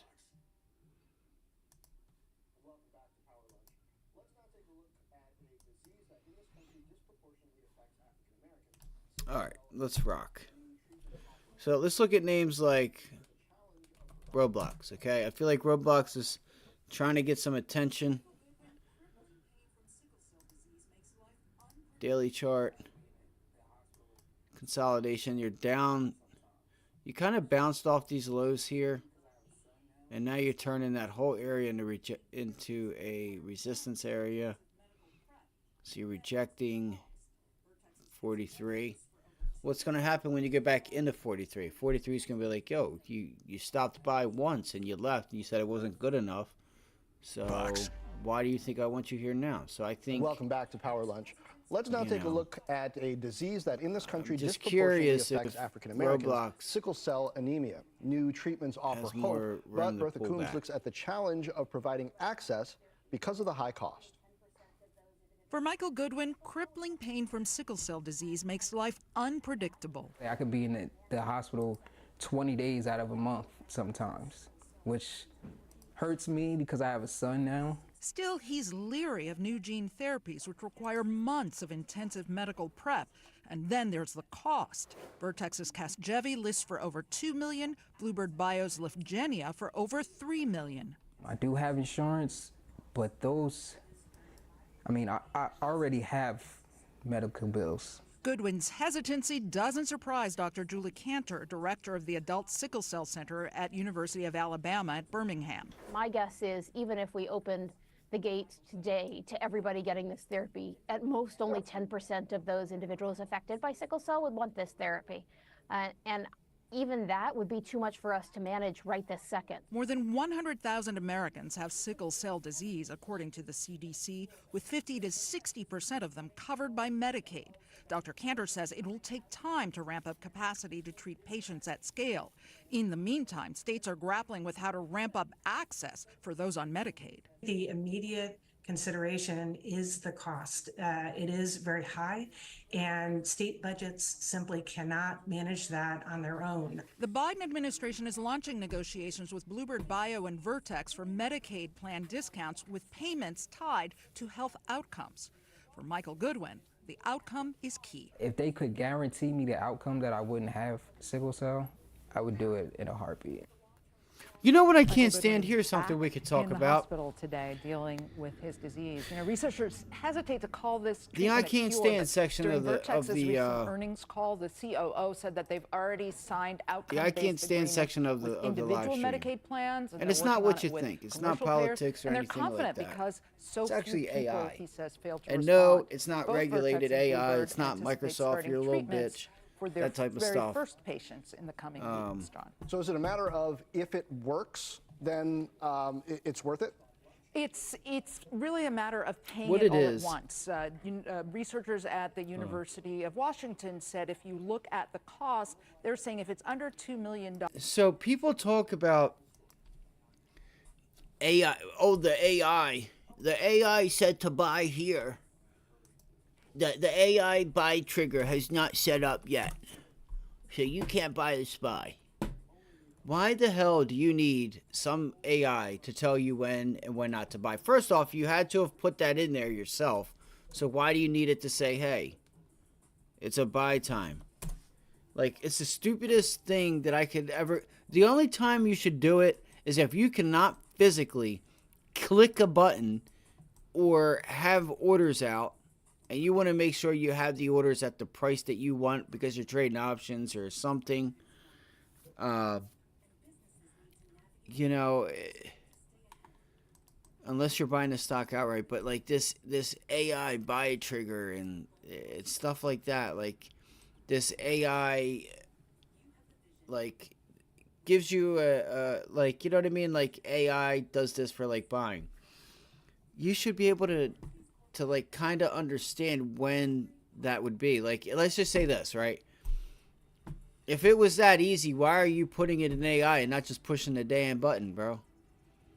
Why are you going to plug all these little things into a computer and then, like, unless you're going to use it because you're going to let it hit the buy, you know, unless it's going to fill you. Because you can't, you know, whatever. Like, I should be able to, like, here's what I'm saying. if I go to a daily chart, for instance, right? I know that I should get the market, the SPY, to pull back to like here. This should go to like here. Whoops. This should go to like, this should get pulled up to here. So I want to say by Monday or Tuesday, I should be a buyer at 506. I don't need AI to tell me that. If I want to be the 20-day, depending on what we do per day, if we come in with a gap down or if we gap up and pull back, could rip it up higher a little bit more. Understanding where the moving averages are coming in and where you're buying, and like that's the best thing for you. Back close, the platform didn't want to overtrade late Friday. Good. That's awesome. I'm with you, man. I took the one trade on the SPY and that was it. I'm pretty sure. That's all I did. Did I trade anything else other than the SPY? Why does it feel like I did?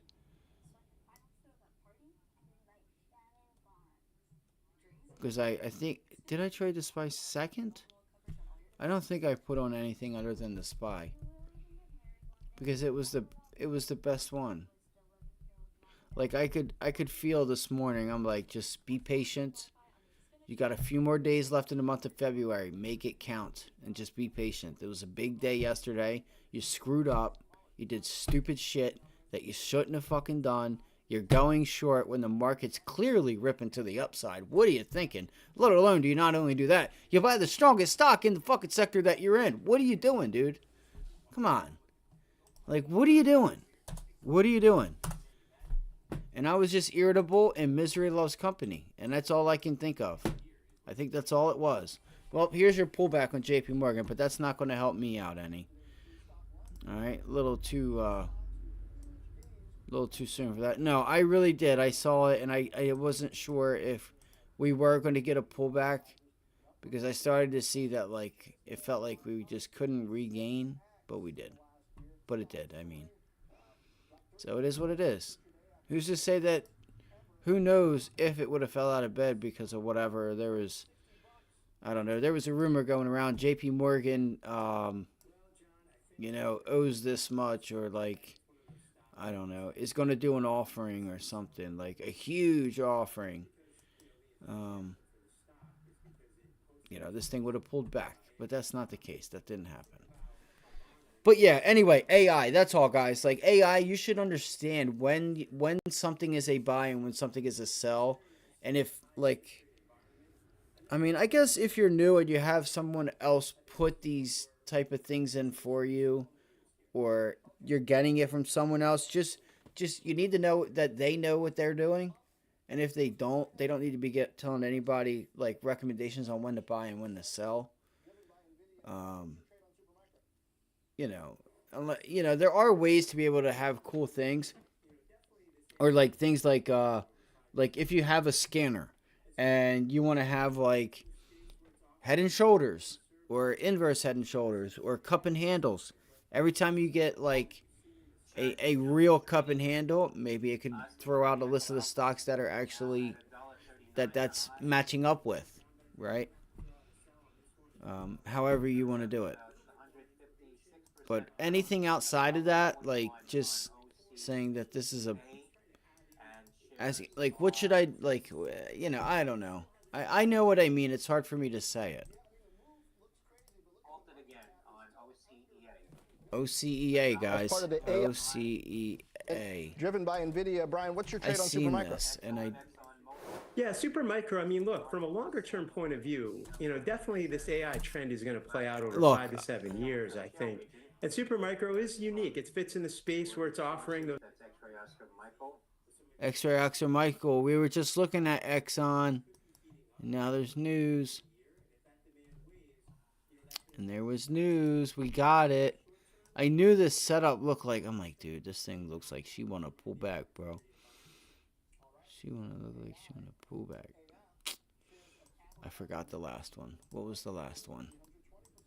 Shit. OCEG, is that what it was? It's not moving. I'm so tired just from fucking sitting here. I need to go do some push-ups. All right, OCEA.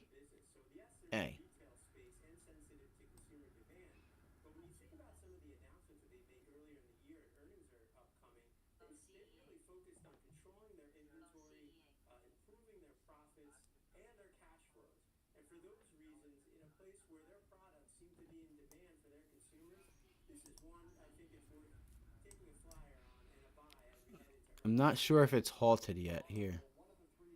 It is. It's halted. And it looks like there is options. But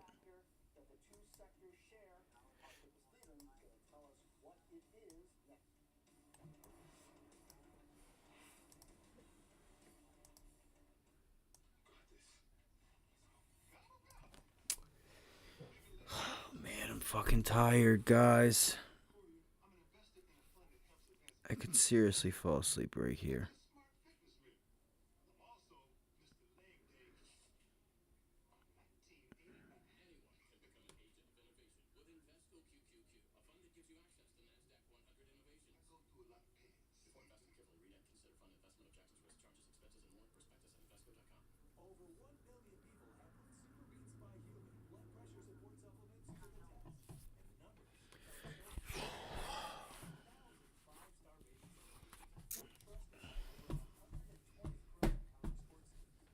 Yeah, I got that up too. Let's see where we come up out of the halt here. Let's go to the daily chart. Let me get busy and wake my ass up. Get to fucking work. You fucking bum. Talking about me, of course. So we stopped at 1.4, 140, 141.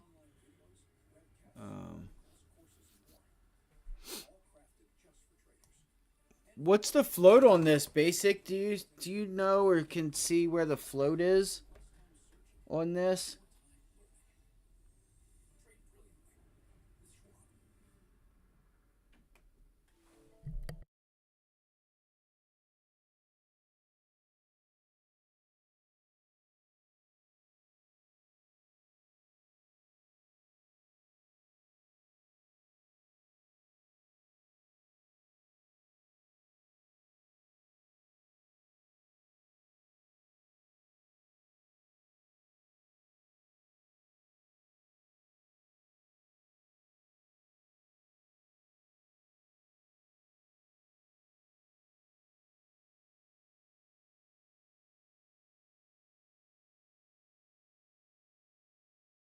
Oh, very nice. Very nice. All right, I'm awake now.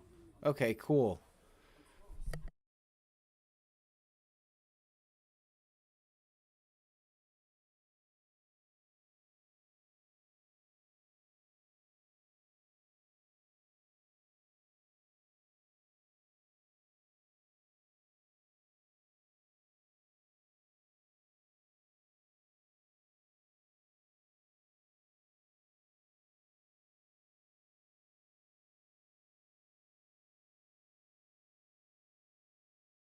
Look, we're above the 100-day moving average. We have nothing to 200, which is at $3, dude.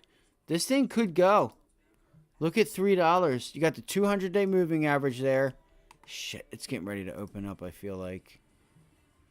Man, that's perfect. Look, that 200 days right into the gap. Shit, it's opened up. She's open. She's open. Pulled back right at $1.12. Shit. Come on. I'm not going to get in this quick enough, guys. Damn it. Oh my God. Fuck me, man. Damn it. We were just talking about this earlier, too. About how you want to be, be able to trade large, mid-cap, small-cap. Because when you get back to a regular market, you got to be diverse. You got to know how to be able to make money in any markets. All right. Okay, cool. It hasn't taken off yet. All right, cool. Let's see if we can get a pullback into that initial high, that peaked high there. All right, this is your 100-day moving averages there too. I'm going to man, I don't like the volume there. I don't like the volume, guys. I would be careful. Sorry, hold on. I don't have the chat up. Yes, I know it is. I'm trying to hurry up and get an entry. Thank you though, Rap. I know it was. I know it was. I was trying to get this stuff. I was trying to get the, because I have a light that I can see. Let's see, level 2. Yeah, I was just trying to get everything ready here with the levels and everything else. Yeah, I'm with you, bro. Kind of, because I don't have CEA. I didn't hear anything about, like a random, like, oh, FDA grants, blah, blah, blah, blah, blah, OCEA with, you know, congestive heart failure medication or trial, and they've passed, and, you know, they've been rewarded. So, that's everything you need to know right there. Look at that. Look at that. Huge. It's bigly. I'll have to write this name down now so I don't forget that I have all these lines on OCEA.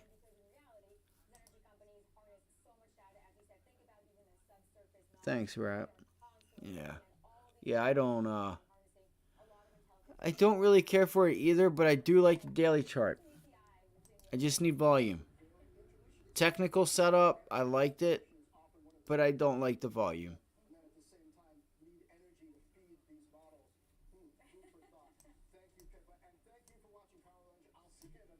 So you can see here, like, just the setup on it looks, it doesn't look bad. There's just no volume, and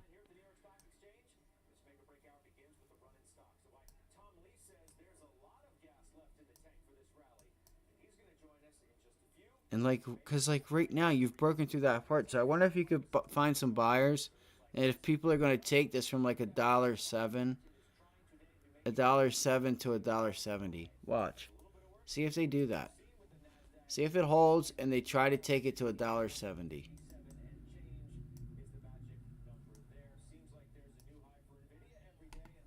S&P futures moving a bit higher now, 5105.50. Come on, it's not going. There we go. We got it. There we go.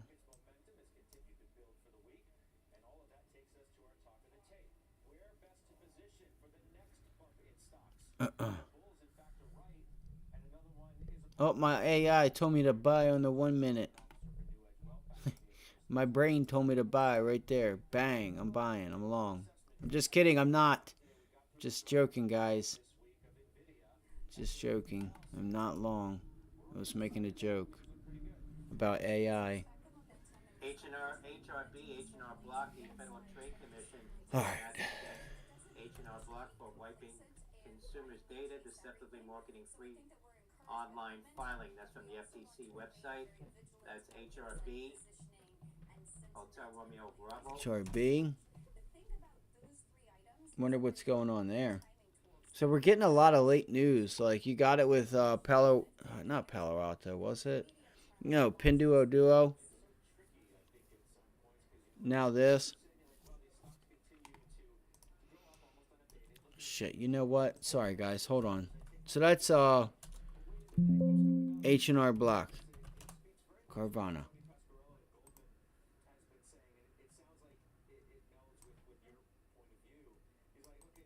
Oh, my stomach. Sorry. I'm getting tired because I'm just sitting here, so I apologize. Shares of H&R Block pulling back here now, 49.06. That's HRB, Hotel Romeo Bravo. All right, what you gonna do, Black or H&R? Not H&R, but what you gonna do, Vanna? What you gonna do, Vanna? Spy is just hanging out.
Uh-oh, what's she gonna do?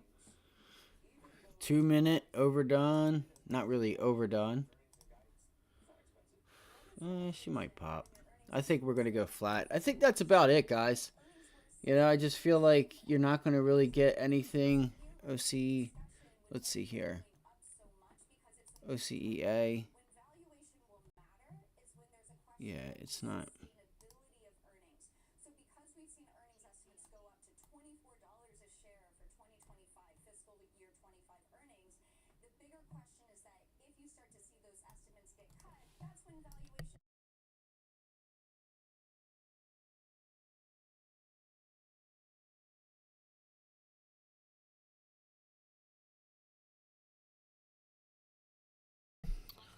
What y'all got planned for the weekend? What's everybody getting into this weekend? Elevated as much as it has based on its earnings and guidance. It's not expensive. What is valuation when your earnings estimates go up by 4x?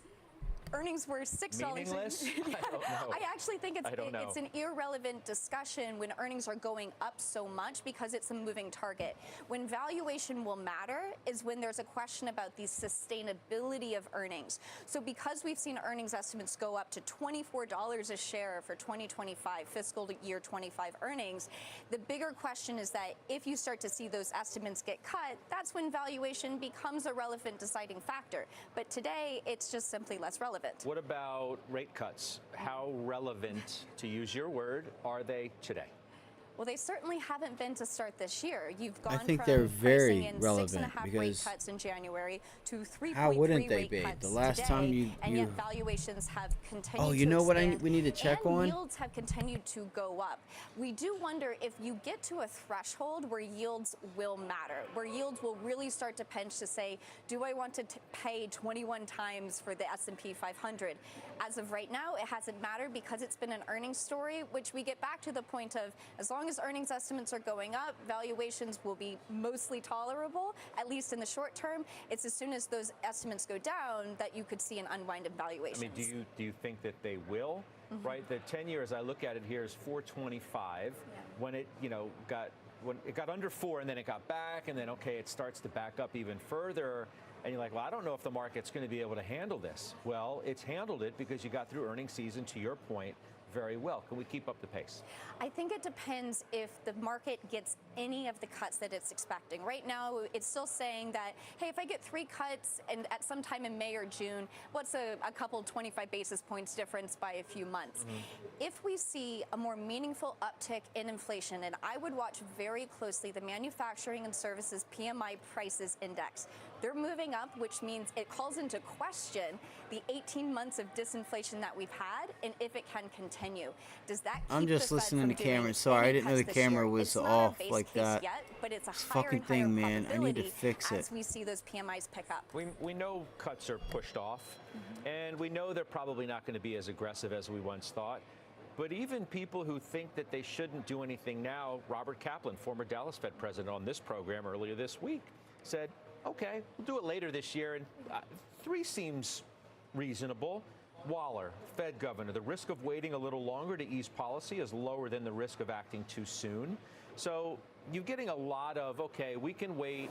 The economy, maybe earnings in some respects, have given us the capability of waiting, but they're still coming. Isn't that all that matters? Rate cuts are likely happening this year at some point. We think it's becoming more of an if, at least in the first half of the year. The Fed, and we keep coming back to this, has never cut with PMIs accelerating. And they're turning up. We're seeing a cyclical recovery in this economy, partially because financial conditions have eased so much. Financial conditions are at their easiest level since 2021.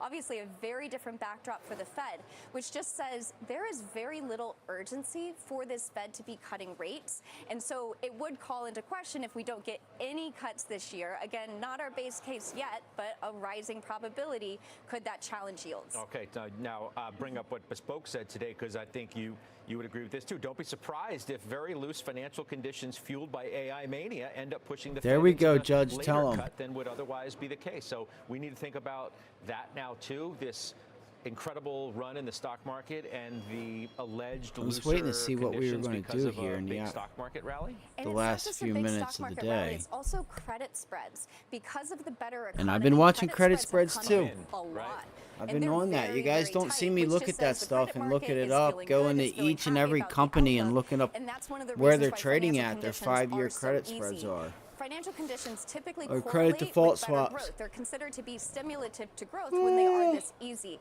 Does that work against the Fed?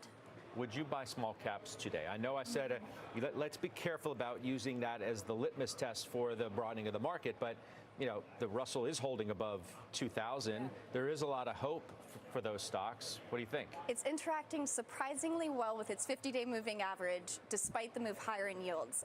I would not buy all small caps. I'd be selective within small caps. We like small caps that generate a lot of free cash flow and have good balance sheets, which just means that if yields go back up, if the Fed isn't friendly, those names can still do rather well, even keep pace with large caps, because they don't have the balance sheet risks that junkier small caps have. Where are we on commercial real? I'm trying to think of all of the things that have bubbled up into the narrative from time to time, not so much now. Commercial real estate is going to blow up, and that's going to impact more regional banks. When we speak about the Russell, you can't really avoid that because they're a large, if not the largest part of the Russell. Deficit, it's only going to, you saw a bond auction this week was kind of sloppy. You know, Kaplan, I mentioned him from the former Dallas Fed Prez, you know, always talks about that. Are those on the back burner for the foreseeable future? I don't think we can ignore the bond auction simply because that could provide a lift in yields, and that is actually very related to commercial real estate stress. There has been some optimism that if the Fed cuts rates this year and we get lower yields, then a lot of the pain within commercial real estate can be avoided.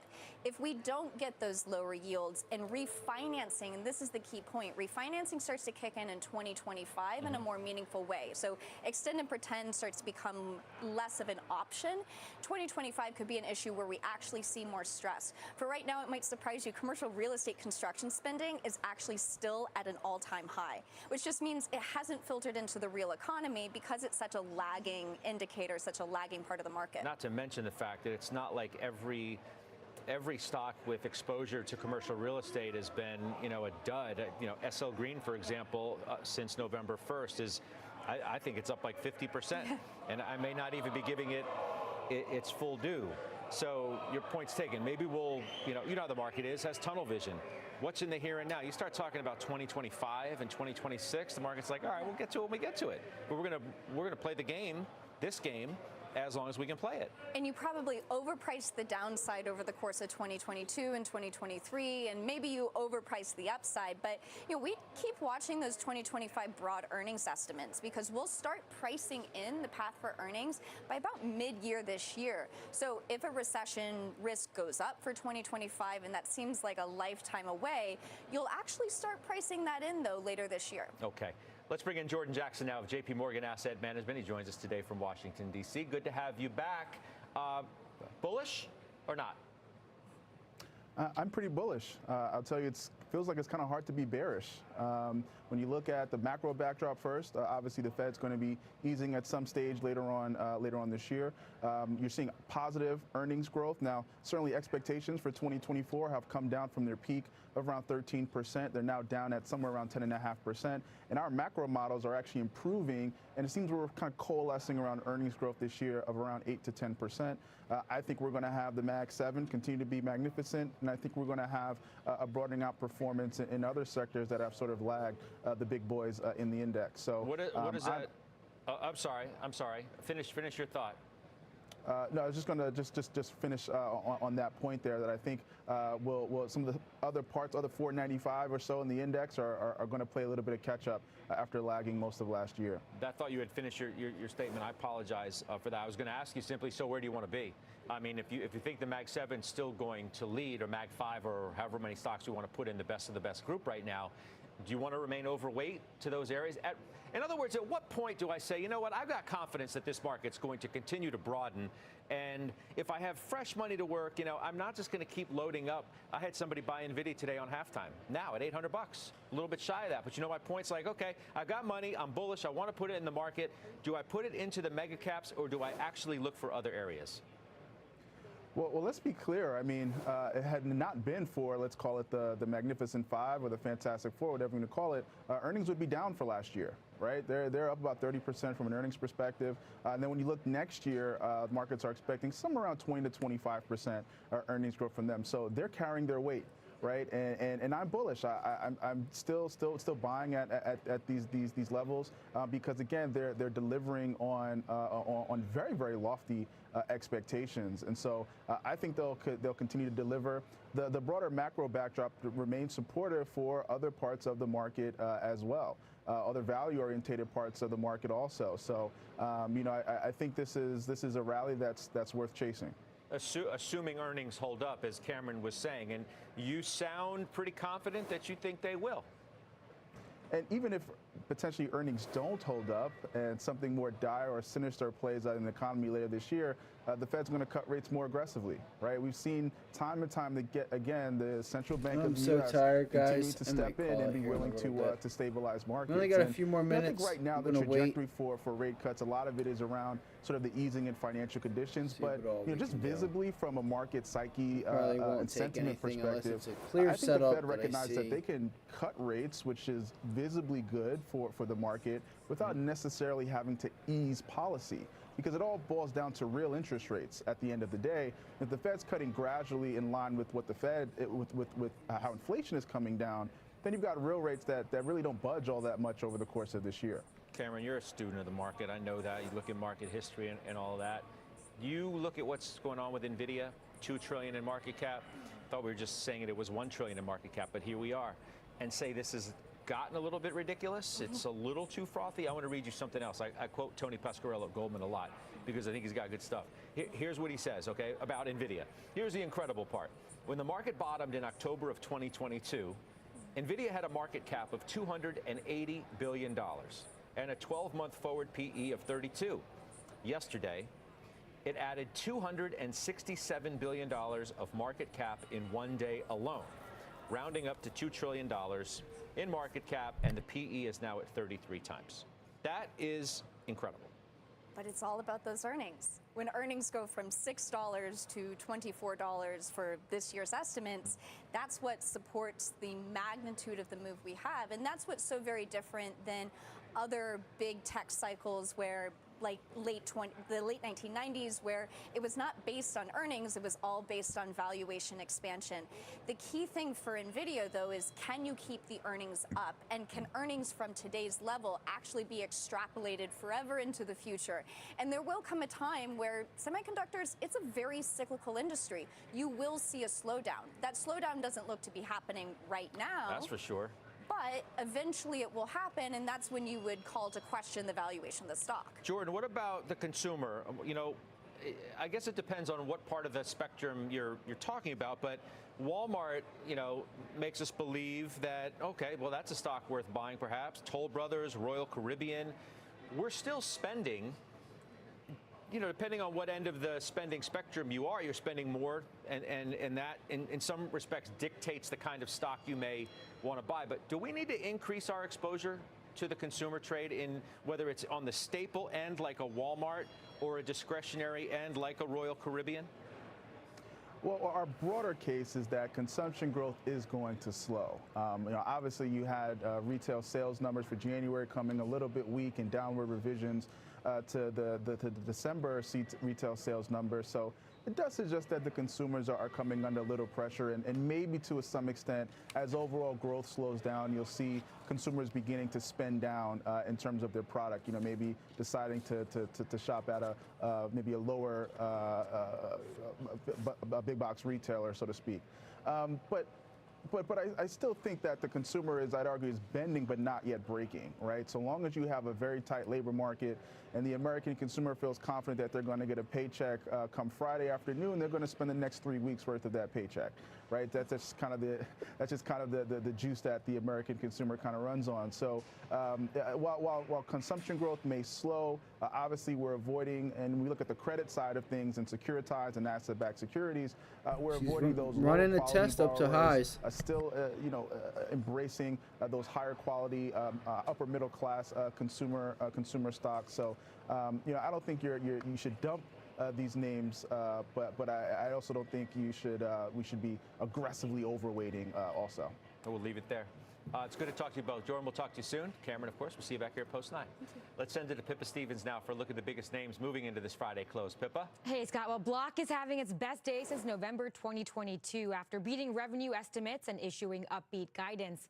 The payments giant reported strong growth in its Square and Cash App segments and raised its outlook for a key profit metric. Those shares up over 17%. And Mercado Libre is having its worst session since May 2022 after posting a huge earnings miss due in large part to a pair of tax impacts. The Latin American e-commerce giant also missed expectations on operating income. Those shares are down roughly 10% heading into the close. Scott? All right, Pippa, we'll see you soon. Thank you, Pippa Stevens. We're just getting started here. Up next, more gas left in the tank. That is the call today from Tom Lee of Fundstrat. The major averages are trying for record closes yet again. He's going to lay out how much upside he still sees ahead for stocks. We're live from the New York Stock Exchange. You're watching Closing Bell on CNBC.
All right, we're back. The S&P 500 stabilizing a bit after hitting another record high, breaking above 5,100 for the first time.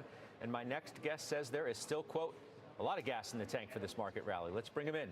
Fundstrat's Tom Lee back with us. It's good to see you again. Welcome back. Great to see you, Scott. Well, you've been right on the money. So tell me why there's more gas in the tank for this incredible run.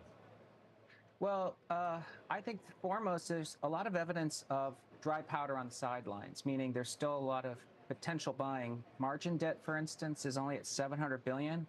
It was 710 billion in October, just a few months ago, and almost 950 billion in October 2021. So investors aren't that fully invested. Sentiment's also still pretty negative based on all the conversations we do with our clients. And the best evidence is that stocks are going up on good news. That means the good news isn't priced in.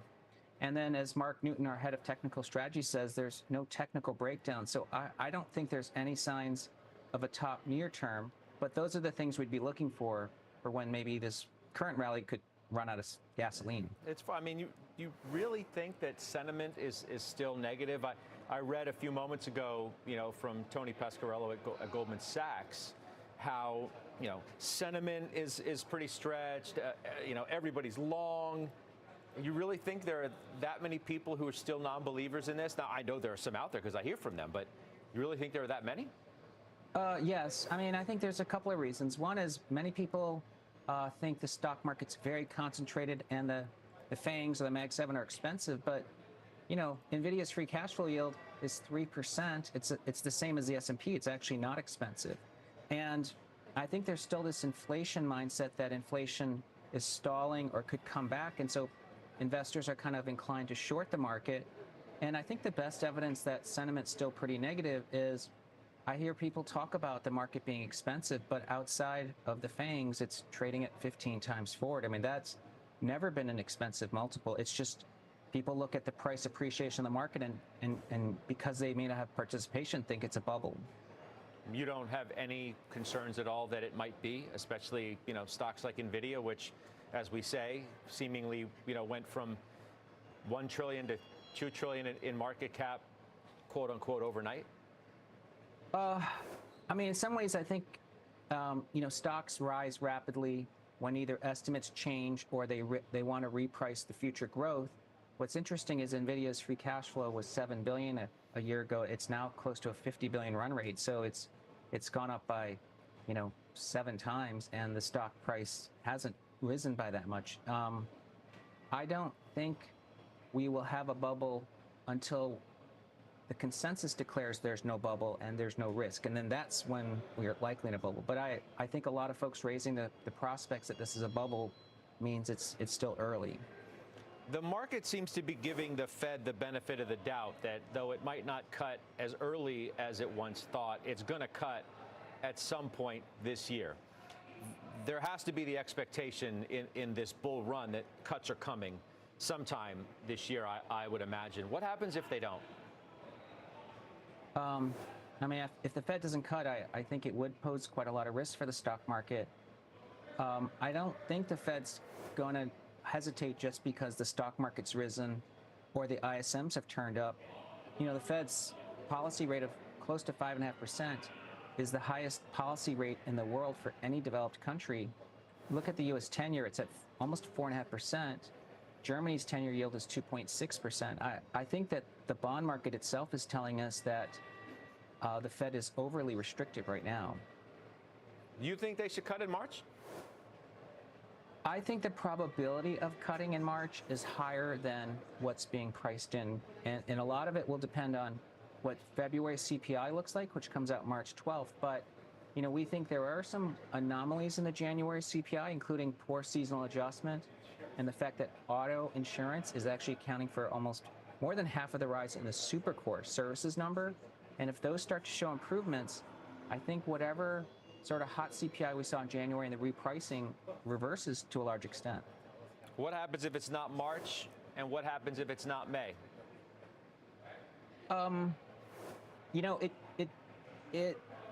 If it's not March and May and it's not even looking like 2024, I do think it puts pressure on stocks. But if it's a Fed that isn't satisfied with 6 out of 7 good inflation reports, and they suddenly move this, the guidepost has to be 9 out of 10, I think the stock market gets impatient and just rallies anyways. But it just really depends on the path of inflation.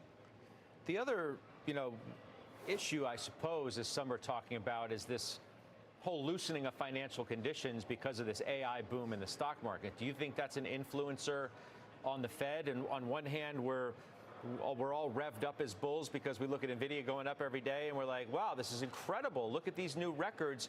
But there's a price to pay potentially for that. And that is perhaps putting off these rate cuts further than we're able to tolerate? You know, the AI boom is creating wealth, right? People who own the stock. But as you know, that isn't been translating into necessarily consumer spending incrementally, especially for the average American. And if the AI boom is actually replacing the labor market, because that's really what is being targeted, right? Turning a service job into a piece of silicon, which 98% goes to NVIDIA, that's actually deflationary, and it's actually deflationary to the labor market. So I think the Fed doesn't necessarily have to be worried if AI stocks are actually booming. Okay, so let me make my final question away from AI.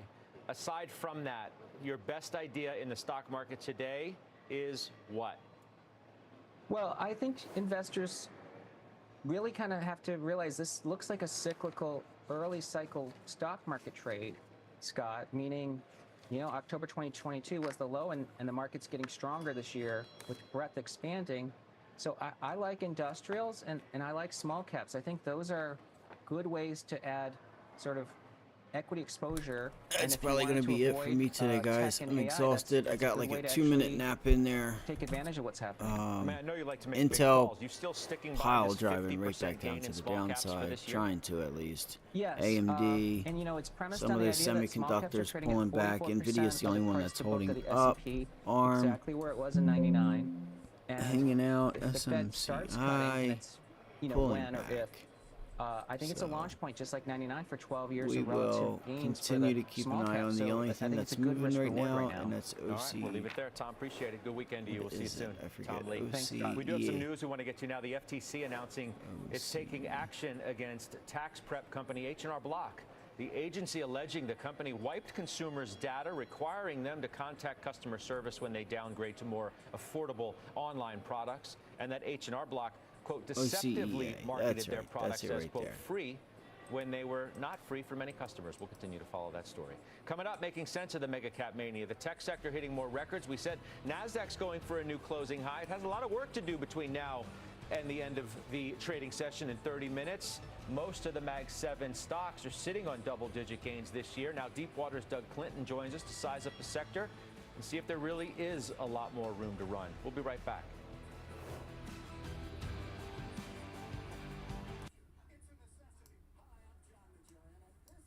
Oh, come on.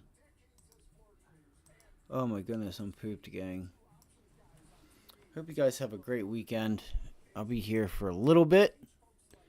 Going into the bell. See what we can't come up with, if we come up with anything, but I probably won't be trading. Matter of fact, I know I won't. I'm officially tired. Again, I told you guys, I drink that Red Bull, I'm going to be crashing into the next brick wall ahead of me. Half hour later, we're crashing into the next brick wall in front of us.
I'm seriously so beat, man.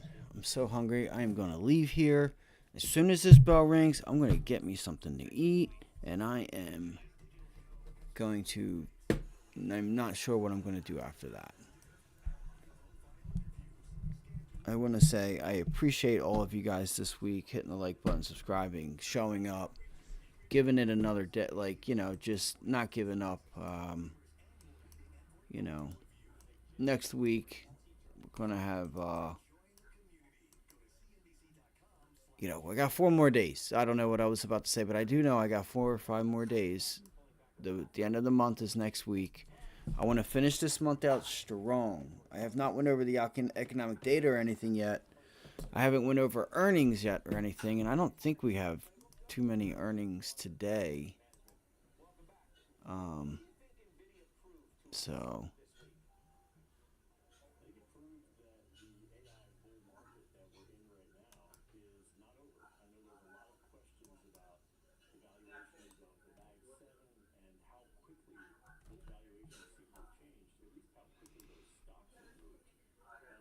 no.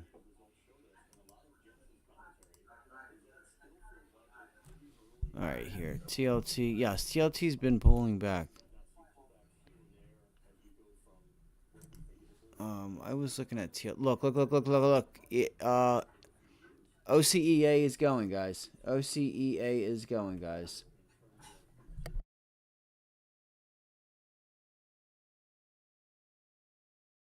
I'm not sure what's going on with the Benzinga Bill guy with the squawk box, but he's going crazy. My dad's going crazy.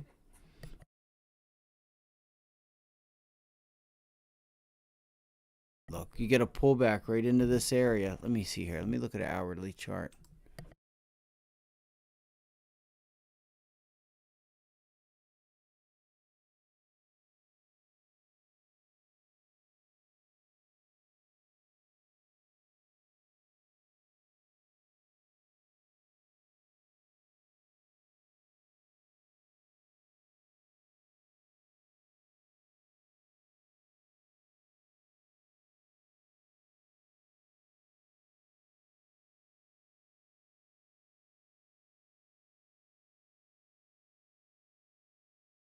Oh my gosh, it's going. I knew it. I knew I should have bought some. It was holding very nicely up here. Shit.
Feels like there's more concern growing about the forward growth opportunity for the company.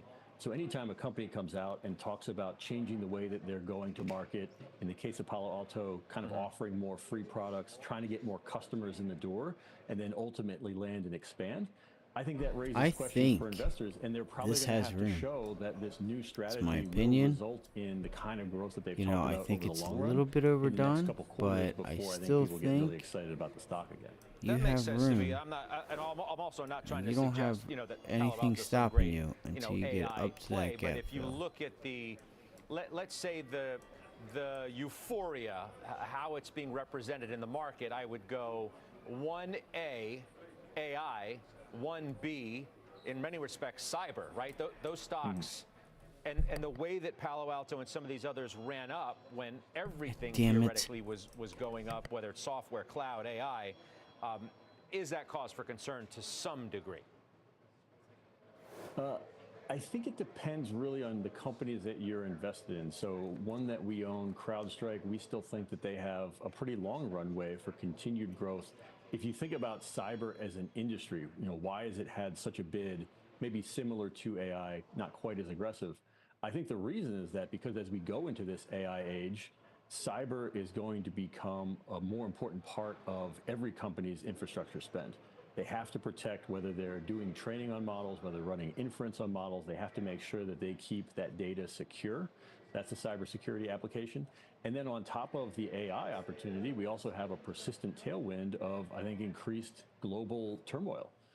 So these companies, I think they reasonably feels like do everybody's have this just strong chasing on tailwind to from this thing the emerging last AI, few minutes from, of the day. the global tailwind, where you could argue that they should be able to grow 10, 20+% a year for the next 3 to 5 years. I know it's going to be shocking, but we're going to talk about a stock right now that has nothing to do with cyber. It has nothing to do with the cloud, has nothing to do with AI, and it's Mercado Libre. It's one of your favorites. Is that right? Tell me briefly before I let you run. It is. It's getting beat up a little bit today. The reason is they are, look, the leading e-commerce player in Latin America. They really have no meaningful competition. They had a little bit of a hiccup in the margin this past quarter when they reported last night. This is something we see commonly in leading e-commerce stories. It was a quarter of growth for them. It was a quarter of investment into some of their logistics infrastructure and supporting Meli Plus, which is their version of Amazon Prime.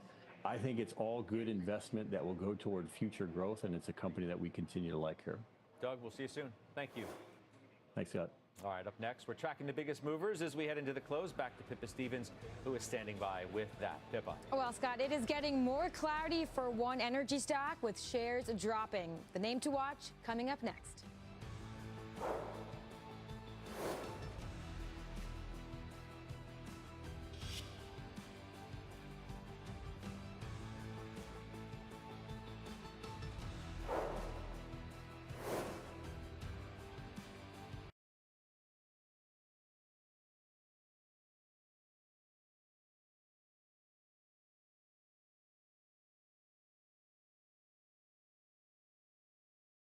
And that might be it right there.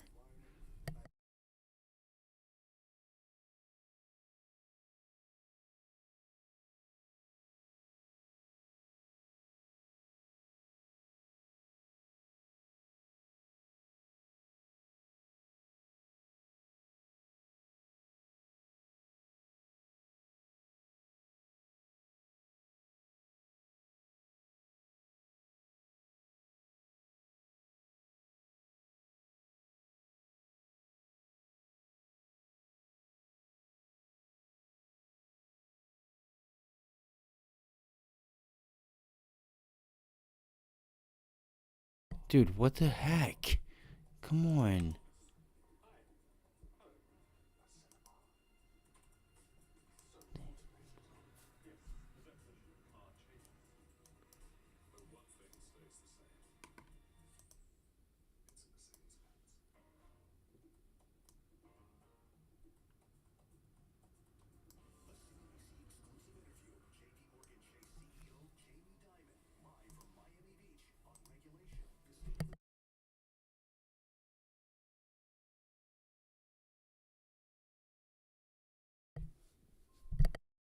Sorry, I'm not sure if that was on or not, but I just wanted to see if we can measure this move.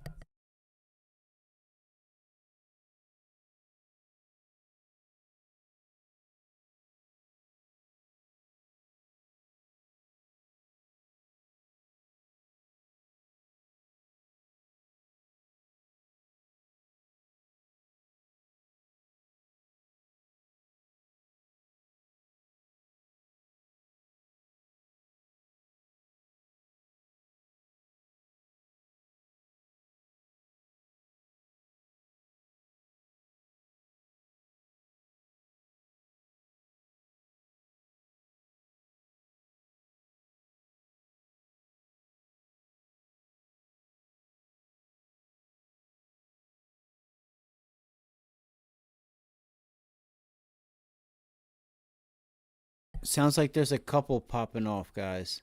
Sounds like there's a couple popping off now. CVNA now. It's not doing anything.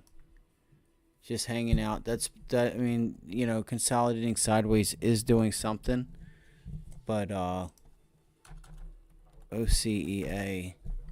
Let's see here.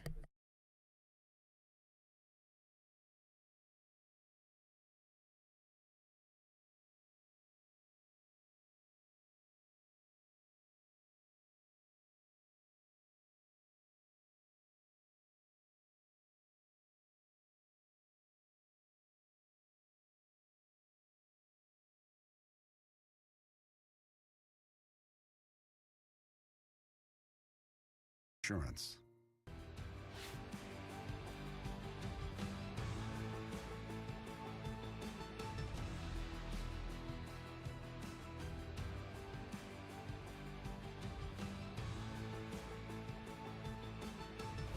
All right, we're about 15 minutes from the closing bell on this Friday. Let's get back to Pippa Stevens now, who's taking a look at one name that's down 30% for the week. Which one is it, Pippa? We're talking about Synnova, Scott, with that post-earnings drop accelerating, with the stock now down 35% in the last 2 sessions. The company missed on the top and bottom line, with the CEO calling 2023 a, quote, formidable test for the residential solar industry. But it seems to be liquidity concerns that are really hammering the stock after Synnova said it's putting in place a $100 million at-the-market equity offering in the coming weeks. Now, management said it's for good housekeeping and that they don't intend to utilize it this quarter, but it certainly doesn't help sentiment in an industry already facing many headwinds, the stock losing half its value since the start of the year. Scott? All right, Pippa, thank you. Pippa Stevens. Still ahead, Warner Brothers warning. Those shares are plunging this hour after fourth quarter results. Take a look, down about 10%. What has investors heading for the exits? We will explain coming up. But first, a quick message as CNBC celebrates Black Heritage. In environments where not many people look like you, you will be constantly challenged to prove yourself. So you need to always invest the time to be well prepared. Being a constant learner is what I've loved throughout my life. My incredible mother taught me to always try to treat others the way you would want to be treated and pay it forward, which has certainly influenced my mentorship and sponsorship of others throughout my career.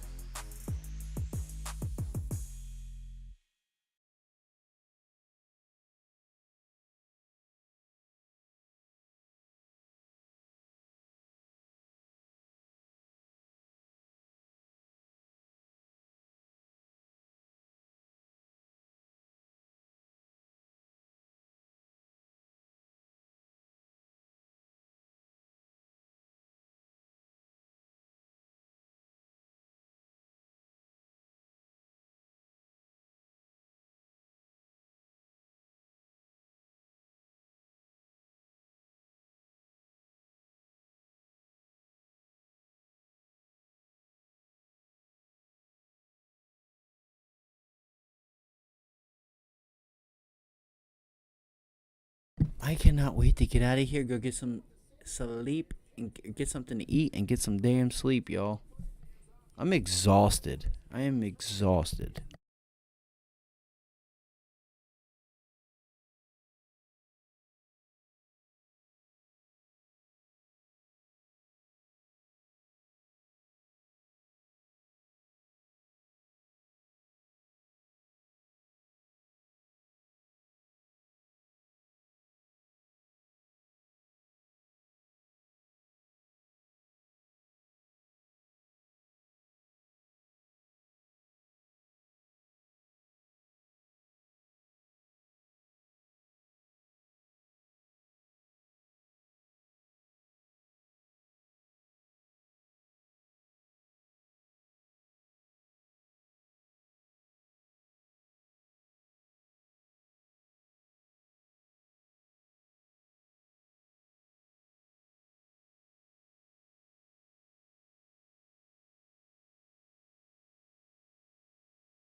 think that's 31 billion to the buy side on the close.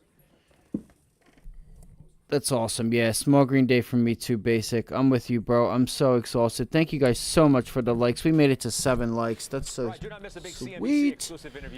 I'm exhausted. I've been falling asleep, back and forth. I cannot stay up. And the more I fight it, the more I fall asleep.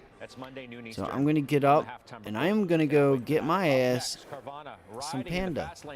Probably, or something. I don't know what else to get.